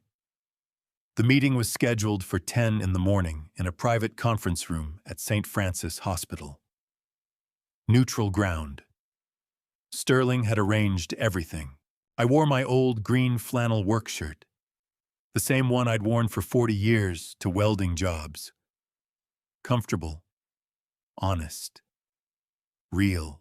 Conrad and Celeste arrived at exactly 10 o'clock, dressed in sharp corporate attire. Conrad in a tailored navy suit. Celeste in a black business dress. They looked like executives attending a board meeting, not a family reconciliation. Sterling was already there, leather briefcase on the table in front of him. Wade Townsend sat in the corner, witness to everything. And a representative from Meridian Energy, a professional in his mid-40s wearing a business suit and maintaining careful distance, sat at the far end there to observe the trust finalization and mineral rights transfer. Conrad walked in, saw me in my flannel shirt at the head of the table, and something flickered across his face. Uncertainty. Fear. But he pushed it down, plastered on that rehearsed expression of remorse. Dad, he said, sitting down across from me. Thank you for agreeing to meet. I know the past few months have been difficult. I know I made mistakes. I said nothing, just looked at him. These past months have been a terrible misunderstanding driven by stress. Conrad continued, his voice carrying that practiced sincerity. I was overwhelmed by grief over Mom's death. worried about your health, trying to protect family assets. I see now that I approached everything wrong. I should have trusted you. Should have communicated better." He paused, waiting for me to respond. I didn't. "I propose we jointly manage the ranch assets together," he said. "Preserve the family legacy Martha wanted. Work as partners, father and son, the way it should have been from the start." Conrad's apology speech was polished like courtroom testimony. Every word calculated, every pause strategic, every emotion manufactured for an audience of one. Celeste nodded along her face, a mask of supportive concern. "I know I can earn back your trust," Conrad finished. "Just give me the chance. Let's fix this. Let's move forward together." Silence filled the conference room. The kind of silence that stretches and compresses at the same time. "You finished?" I asked finally. Conrad nodded. "Yes, that's everything I wanted to say." I looked at him for a long moment. The boy I'd raised. The man who'd poisoned me.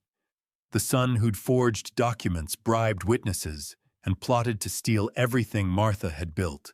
Then I looked at Sterling and gave him a slow, deliberate nod. Sterling's hand moved to his leather briefcase, unbuckled the latch. The sound of metal clicking open echoed in the quiet room.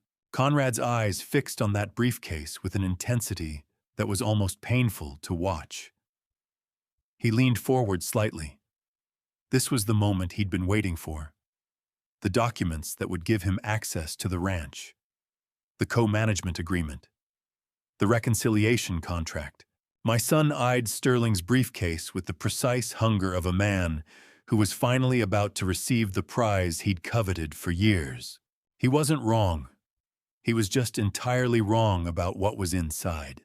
Sterling's fingers rested on the briefcase lid. Conrad held his breath. Celeste's hand found Conrad's under the table, and I sat there in my old green flannel work shirt, thinking about Martha's letter, about consequences teaching lessons that love could not, about the federal agents waiting outside the building with arrest warrants that would end Conrad's freedom the moment we finished here, about the irrevocable trust documents in that briefcase that would transfer everything to scholarships and veterans programs, about the Section 9 forfeiture clause that would disinherit Conrad completely, about the fact that this wasn't a reconciliation meeting at all. It was a reckoning. Sterling opened the briefcase. Sterling's fingers clicked the briefcase latches open with the practiced efficiency of a man who'd done this particular choreography before. Inside, no cash, no wire transfer forms, no property deeds stamped with Conrad's name. Instead, a single manila folder marked with Martha's handwriting, the Martha Mercer Irrevocable Conservation Trust. Sterling lifted the folder out with both hands, the way a bailiff carries evidence to a judge. "This," he said, setting it on the coffee table between us, "was executed on March 18, 2024, 21 months ago. Your mother spent 6 months working with environmental attorneys in Tulsa to structure it properly." Conrad's smile hadn't faded yet. He still thought this was about ranch management, about joint stewardship, about finally getting what he'd always deserved. "The trust holds the ranch in perpetuity." Sterling continued opening the folder to reveal pages dense with legal text. 1,800 acres placed under permanent conservation easement. No subdivision, no commercial development, no sale, ever. "Okay," Conrad said slowly. That's actually good. Protects the land from the beneficiaries." Sterling interrupted. "Are the Oklahoma Youth Ag Scholarship Fund and the Rural Veterans Housing Initiative. All lease revenues, including the $12 million Meridian Energy signing bonus, go to those organizations in perpetuity." The room went very still. "That's..." Conrad's voice had lost its polish. "That's not possible. Dad's the owner. He can dissolve a trust if..." "Your father," Sterling said, Transferred the property to the trust last April. He's listed as primary trustee with full residential rights until death, at which point Wade Townsend assumes control as successor trustee. I watched my son's face do the math, watched him realize that not only was he not getting the ranch, he'd never been in the running. Chote. Conrad turned to the ranch manager who'd been standing quietly by the fireplace. "You knew about this. Your mother discussed it with me," Wade said. "Wanted someone who'd protect the land the way she would have." Conrad's hands were shaking now, subtle but visible. Dad, this is insane. You're letting them manipulate you. Mom wouldn't have wanted." "Your mother," I said, keeping my voice level, "wanted to make sure the land went to people who needed it more than a man with a six-figure salary and a house in Nichols Hills." Sterling reached into the briefcase again, pulled out an envelope cream-colored with my name written across it in Martha's careful cursive. "She left you this," Sterling said, handing it to Conrad. My son took it with both hands. His fingers fumbled with the seal. Inside a single sheet of stationery and something else, a dollar bill, crisp and new. Conrad read aloud, his voice fracturing on every third word. "My dearest Conrad, I leave you $1 as your full and complete inheritance as proof that this exclusion is intentional and cannot be challenged as an oversight. You have received more than $1 million in financial support over 38 years. I pray you will use this final gift to remember that some things, loyalty, honesty, a father's life, cannot be purchased at any price. With love and sorrow, Mom." The dollar bill slipped from his fingers and fluttered to the floor. How do you tell your child that his mother saw through him years before you did, that she loved him enough to cut him off completely? Conrad's voice was barely a whisper now. "This isn't legal. This is elder abuse. Celeste, call." "Before you finish that sentence," Sterling said, "you should know that 2 gentlemen have been waiting in the driveway for the past 20 minutes. That's when I heard it. Car doors closing, bootsteps on the gravel. The knock on the door came 3 times sharp and official. Wade crossed the room and opened it. 2 men in dark suits stepped inside. The older one, 50-something, with a bureau ID clipped to his belt, looked directly at my son. Conrad William Mercer. Conrad stood slowly, his face gone the color of old bone. "Yes." "I'm Special Agent Marcus Reeves, Federal Bureau of Investigation. You're under arrest on federal charges of wire fraud under Title 18 United States Code, Section 1343, and witness tampering under Section 1512. And pursuant to a coordinated state warrant, attempted murder and felony elder financial abuse under Oklahoma Statute 21, Section 843.3. The agent moved behind Conrad, reaching for his wrists. "You have the right to remain silent. Anything you say can and will be used against you in a court of law." Celeste was already on her feet. "This is a mistake. We didn't, Celeste Ann Mercer." The second agent said, "You're also under arrest on the same charges. I watched them cuff my daughter-in-law first. Watched her face cycle through shock rage calculation. Watched her look at Conrad with something that might have been love, or might have been pure survival instinct. I couldn't tell anymore. Then they turned Conrad around. He looked at me one last time before they secured his wrists behind his back. His eyes weren't angry. They were empty. "Data," he said. "Just that. Just the word." I didn't answer. The agents led them both toward the door. Celeste was already talking, already demanding her phone call, her voice rising in pitch with each step. Conrad walked in silence, his head down, his shoulders curved in on themselves the way they used to when he was small and knew he'd done something wrong. The door closed. Wade locked it. Sterling began gathering the trust documents back into his briefcase, his movements methodical, final. "You did the right thing," he said quietly. "I wasn't sure about that." Wasn't sure there was a right thing when it came to watching your only child get hauled away in handcuffs. But I was sure about one thing. Martha had seen this coming 3 years before I did. Had built every trap, set every fail-safe, arranged every protection. She'd known our son better than I wanted to believe, and she'd made damn sure that when the moment came, I'd have no choice but to let justice run its course. The sharp sound of that steel clicking shut around my son's wrists is a sound I will carry with me to the grave. The agent's taillights disappeared down the gravel drive, carrying my son and daughter-in-law toward a federal holding facility in downtown Tulsa.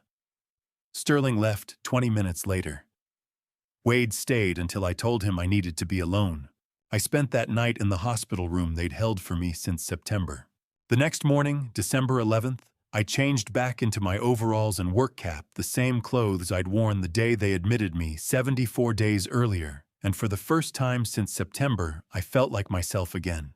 The denim was stiff from sitting in a plastic bag, smelling faintly of laundry soap, and the life I'd left behind. Nurse Deborah walked me to the main entrance, her hand resting lightly on my elbow. At the sliding glass doors, she stopped. "You did the right thing, Mr. Mercer," she said, squeezing my hand. Not many men would have had the strength. I looked at her, this woman who'd seen me at my weakest, who'd changed my catheter and wiped sweat from my forehead during the fever that nearly killed me in October, and realized she'd known. "You saw her," I said. "Your daughter-in-law visited 3 times, Deborah said quietly. "Each time she asked about your mental capacity, whether you were confused, whether we thought you'd be able to manage your own affairs." She paused. "She never once asked how you were feeling.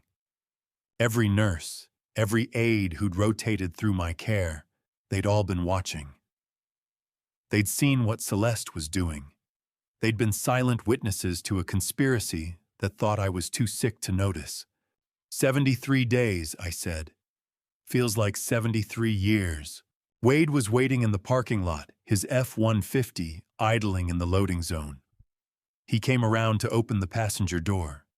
"Let's get you home, Ray," he said. "Ranch has been waiting for you." I looked back at the hospital tower one last time, 12 stories of steel and glass that had been my prison and my fortress. Then I climbed into the truck. The drive took 40 minutes. Wade told me the cattle were healthy, the fence repairs were holding, the new feed system was working.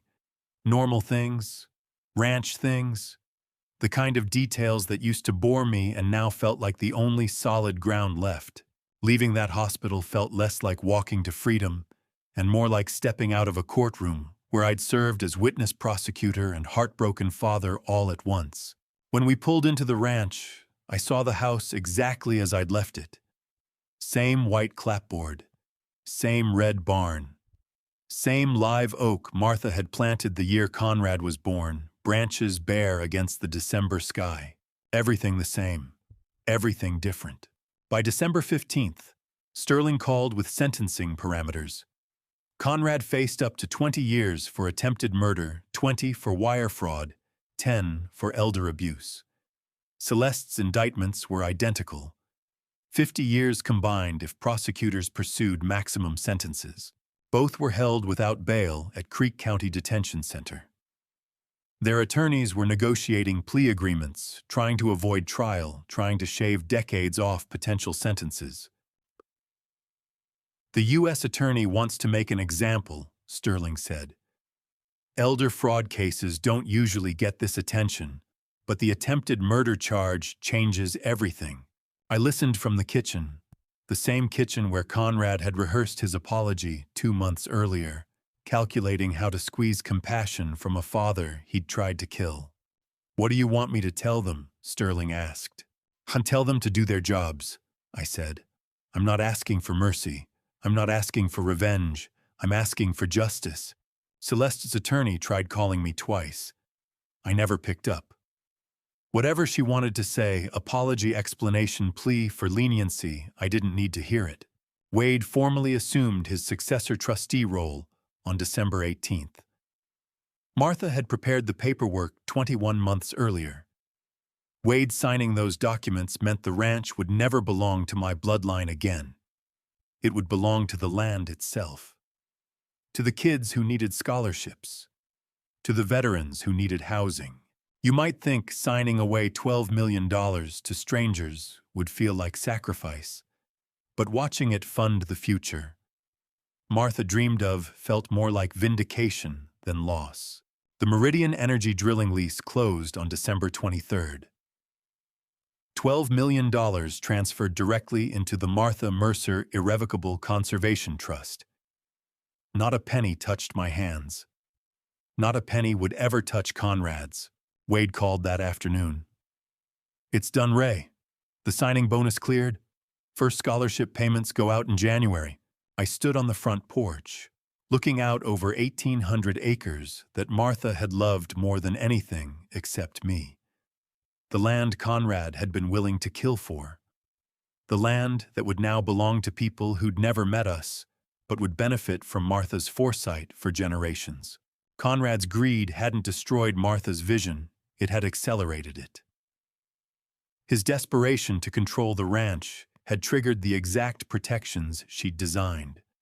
The Meridian deal he'd been so hungry for had closed perfectly on schedule under Wade's trusteeship, funding Martha's legacy exactly as planned. As my son had spent 38 years trying to inherit what was never meant to be his. His impatience had guaranteed he'd lose it faster. Sterling called on Christmas Eve. The sentencing hearing is tentatively scheduled for February 9th, he said. Prosecution wants to know if you plan to attend. Victim impact statement. I thought about standing in a courtroom, looking at my son across 20 feet of polished wood, reading a prepared statement about how his actions had affected me. What would I say? That he'd broken my heart. That wasn't news. That he'd tried to kill me, the jury would know that. That I loved him anyway. I wasn't sure that was true anymore. No, I said, I'm not going. You sure it's your right? I've already said everything I needed to say to him, through Martha's letter. People asked me if I intended to show up at my son's sentencing hearing.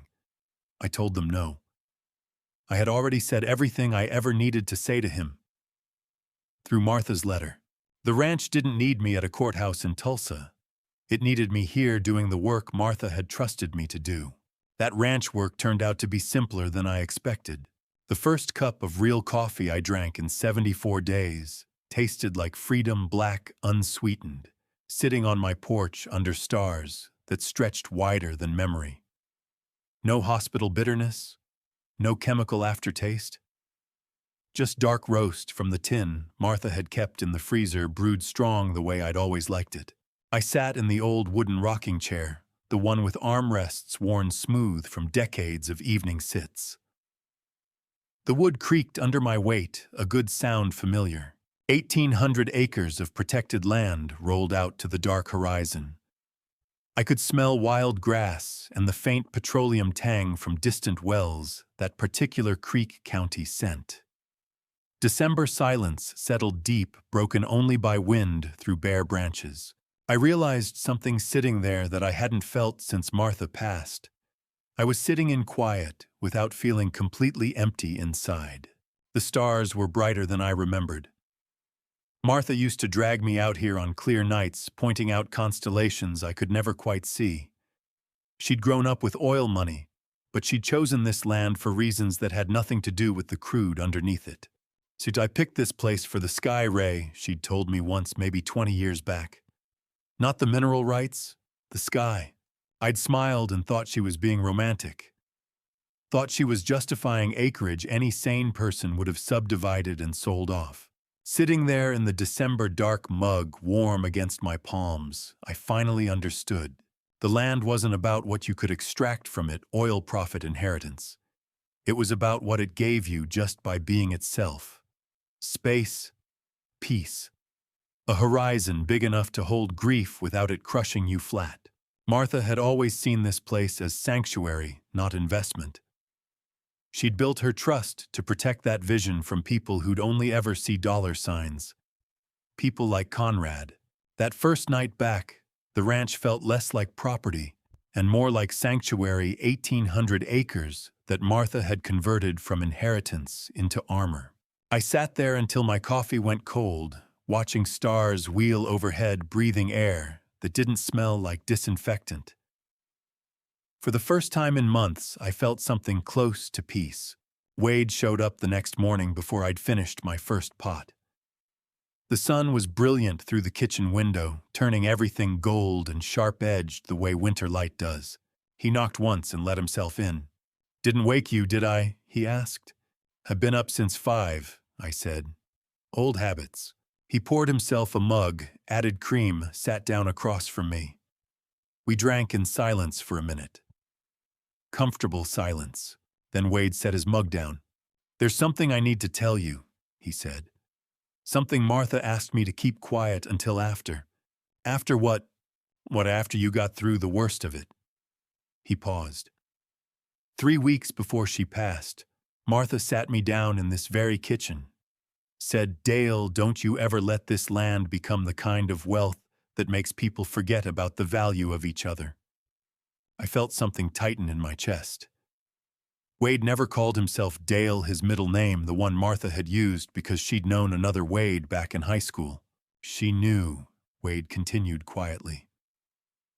"I think she knew exactly what was brewing inside those kids from the start, Ray.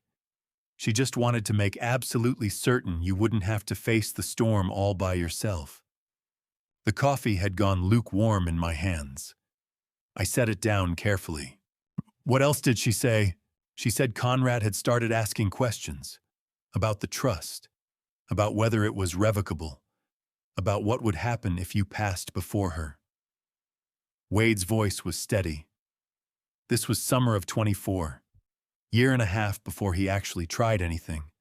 You spend your whole life thinking you're protecting the people you love, and then you discover they've been protecting you all along in ways you never saw coming. "She told me to watch you," Wade said. "Not just the ranch you." Said if anything happened to her, I was to make sure Conrad didn't get close enough to do damage. He exhaled slowly. "I didn't understand what she meant until you ended up in that hospital bed with those pills in your blood." I stared at him. "You knew he'd try something." "I knew Martha thought he might. I prayed she was wrong." Wade looked down at his coffee. "But she wasn't wrong about much, was she?" "No, she wasn't. Martha had seen our son's corruption before I had recognized the particular hunger in his questions, the way he'd started calculating her mortality like a balance sheet. And instead of confronting him, instead of burning the family down with premature accusations, she'd built a fortress of legal protections and trusted allies. She'd known the danger and armed me against it without ever making me feel like I needed protection. She made me promise something else," Wade said softly. "Made me swear that if it came down to it, if Conrad actually tried what she feared, I wouldn't let you go soft. Wouldn't let you forgive him just because he was blood." "You think I went soft?" "I think you did exactly what Martha hoped you'd do. You let justice happen." Wade met my eyes.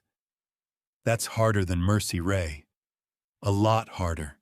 We sat there in the morning light, 2 old men drinking cooling coffee in a kitchen that had witnessed 35 years of Martha's wisdom.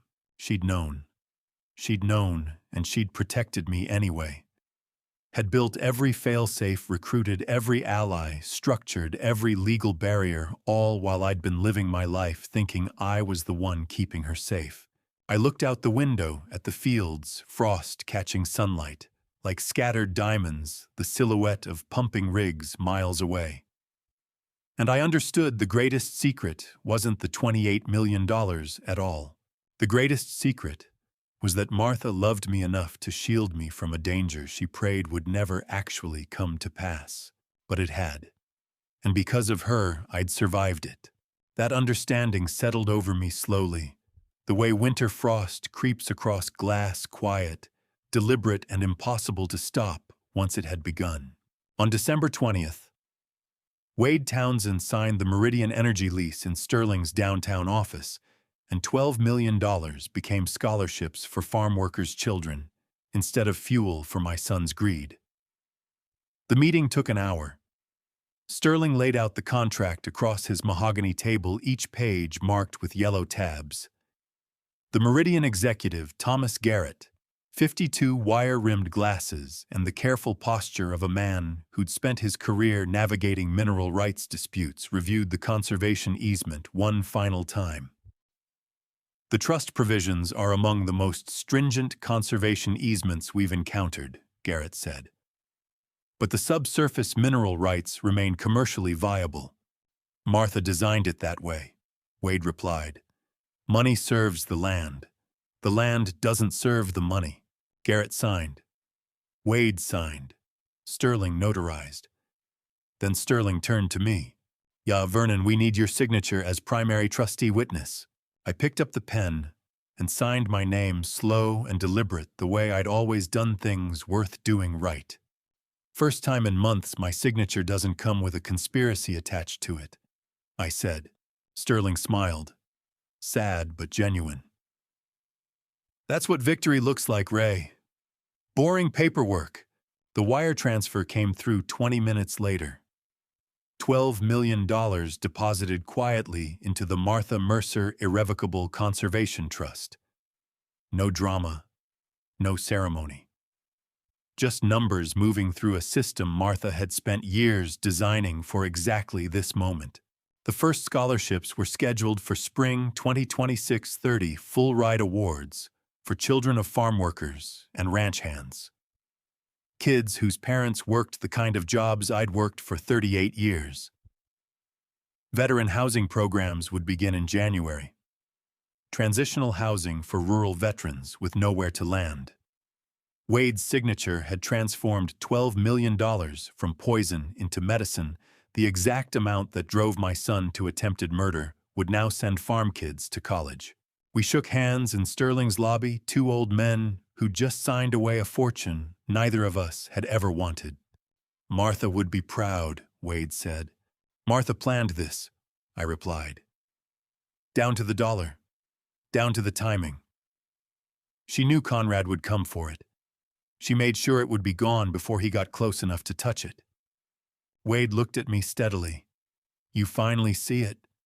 I see it, I said. Christmas Eve came 4 days later. I sat at the small wooden writing desk Martha had used for correspondence back when people still believed in actual letters. A single candle burned beside me. The power was fine, but candlelight felt right. The stationery was plain white. No embossing, just paper pen and 38 years of fatherhood pressing down on my hand like a stone I'd carried too long. I wrote, Conrad, you are still my son. Nothing on this earth can alter that fact. But love does not mean an absence of consequences. That was the lesson your mother desperately needed you to learn. She saw what was growing inside you long before I did, the way you looked at this ranch, not as land to be stewarded, but as wealth to be claimed. I do not know if you will serve 5 years or 20, but I know this: I will not visit you. I will not advocate for leniency. Love without boundaries isn't love, it's enabling. Your mother understood that. I wish I had sooner. But I will not abandon you completely. This letter is proof. You are my son. That remains true even when everything else has fallen apart. Some things are worth more than money. Legacy isn't what you inherit. It's what you protect for those who come after. She tried to show you that. Maybe prison will teach you what we could not. Dad, I folded the letter carefully, creasing the edges the way Martha always had. Precise, intentional. I didn't mail it that night, but writing it, making the boundary explicit on paper, felt necessary. It felt like the honesty I should have practiced years ago when Conrad was still young enough to be shaped by it. Silence would have been the cruelest gift of all. I set the letter beside Martha's photograph on the mantel. She was standing in front of the barn wearing her favorite denim jacket, holding that quiet smile she reserved for moments she thought no one was watching. The look of a woman carrying a great secret she had no intention of sharing too soon. The secret was never simply that she'd protected the ranch. She had protected me not from danger, but from the guilt of doing what needed to be done. She'd built everything so that when the moment came, I wouldn't have to pull any trigger alone. I only had to let her machinery do its patient work. She loved Conrad enough to stop him, and she loved me enough to make sure I'd never carry that weight by myself. I looked at her photograph one last time, that knowing smile unchanged by grief or distance. I think I finally understand that secret now. That secret had become my quiet companion through the days that followed. The sun rose on the last morning of 2025, and I sat on my porch with coffee in hand, listening to the rhythmic thump of oil pumps I'd spent 38 years welding, now drawing wealth from beneath land I never thought I'd own. The coffee was strong, black, no sugar. The way I'd drunk it since I was 20, working pipeline crews in the Texas Panhandle before Martha convinced me that Oklahoma had better soil and quieter nights. Steam curled from the mug into the cold December air, mixing with the petroleum tang that never quite left Creek County. Oil and earth, industry and agriculture. The twin foundations of every fortune built west of the Mississippi. I looked down at my hands. 72 years of wear. Welding scars and barbed wire calluses that never softened even after Martha's money meant I no longer had to work. 38 years I'd spent connecting wells to refineries, moving oil from underground to the world above. Now I sat on land doing that same work, except the money flowing through those lines funded scholarships instead of my retirement. The irony wasn't lost on me. I'd spent most of my life making other people wealthy, welding their infrastructure, taking a paycheck while they took the profits. I'd been fine with that. Honest work for honest pay. Simple principles that didn't require a trust attorney to explain. Then Martha died and left me sitting atop an oil fortune I'd never asked for. And suddenly those principles were all that stood between me and the corruption that had consumed my son. I thought about Conrad, about the $1 bill Martha had left him sitting in whatever cell they'd assigned him at Creek County Detention. About the letter on my mantel, still unmailed, still waiting for me to decide whether sending it would be kindness or cruelty. People say money can't buy happiness. That isn't entirely accurate. Money buys security, comfort, and options. The power to help people who need it. The ability to protect land that deserves protecting. But money cannot change the fundamental nature of a human being. It only drags that nature into the blinding light, and sometimes that light is the most painful thing a person can ever face, but also the most necessary. Conrad had looked at this ranch and seen dollar signs, an inheritance he believed he deserved. I'd looked at the same land and seen responsibility, a legacy worth protecting even at the cost of the only family I had left. Same ranch, same fortune, two completely different men. Martha had seen that truth years before I was willing to admit it. She hadn't built her trust to punish Conrad. She'd built it to protect me from having to be the one who did. She'd loved me for my stubbornness, for my refusal to compromise on what mattered. And in her final years, she'd made sure that when those convictions were tested, I'd have every tool I needed to survive without losing myself in the process. The greatest gift she gave me wasn't the ranch. It was the certainty that I could do what needed to be done and still be the man she'd fallen in love with 44 years ago. The sun climbed higher. The December cold eased. Cattle lowed somewhere in the distance. A hawk circled overhead on thermals I couldn't see. I finished the bitter dregs at the bottom of my mug, set it on the wooden arm of the rocking chair Martha had bought in Bristow 30 years back, and stood up, knees protesting as always. I pulled on my leather work gloves worn soft from years of use and stepped off the porch. The story people would tell about this year, the attempted murder, the federal investigation, the trust that saved a ranch and shattered a family, would focus on the money, the conspiracy, the drama of justice prevailing. But the real story was simpler. It was about a man tested by circumstances he never asked for, who came through the other side still recognizing himself in the mirror. The greatest victory wasn't preserving the ranch. It was preserving myself. And so a 72-year-old man in faded denim overalls sitting atop $28 million, nobody can see, walk out into the wide open field to check the same fences I've been checking for 43 years. The same man I've always been. And to you listening to my story, remember this: family justice isn't always about revenge. Sometimes it's about protecting what matters most. Don't make my mistake of waiting too long to see the truth. I trusted blindly because Conrad was my son, and that trust nearly cost me everything. If I'd paid attention to Martha's warnings earlier, if I'd noticed the changes in my boy before greed consumed him completely, maybe things could have been different. But I can't change the past. All I can do is share what I learned. The lesson here isn't complicated. Real family justice means holding people accountable, even when it breaks your heart. These dad's revenge stories you hear, they're not about cruelty. They're about refusing to let manipulation win. Martha understood that better than I did. She knew that sometimes the greatest act of love is setting boundaries that can't be crossed. I believe God put me through this trial to teach me that protecting yourself from those who would harm you isn't betrayal, it's survival. And maybe, just maybe, it's the only way to honor the people who truly loved you. If this story about family justice resonated with you, I'd be grateful if you'd leave a comment below, tell me what you think, and whether I did the right thing.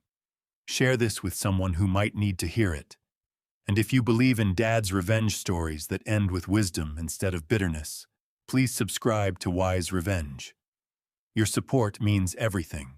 Thank you for staying until the very end. I know this wasn't an easy story to hear.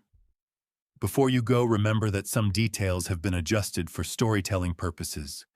What's real is the lesson about protecting yourself and the people you love.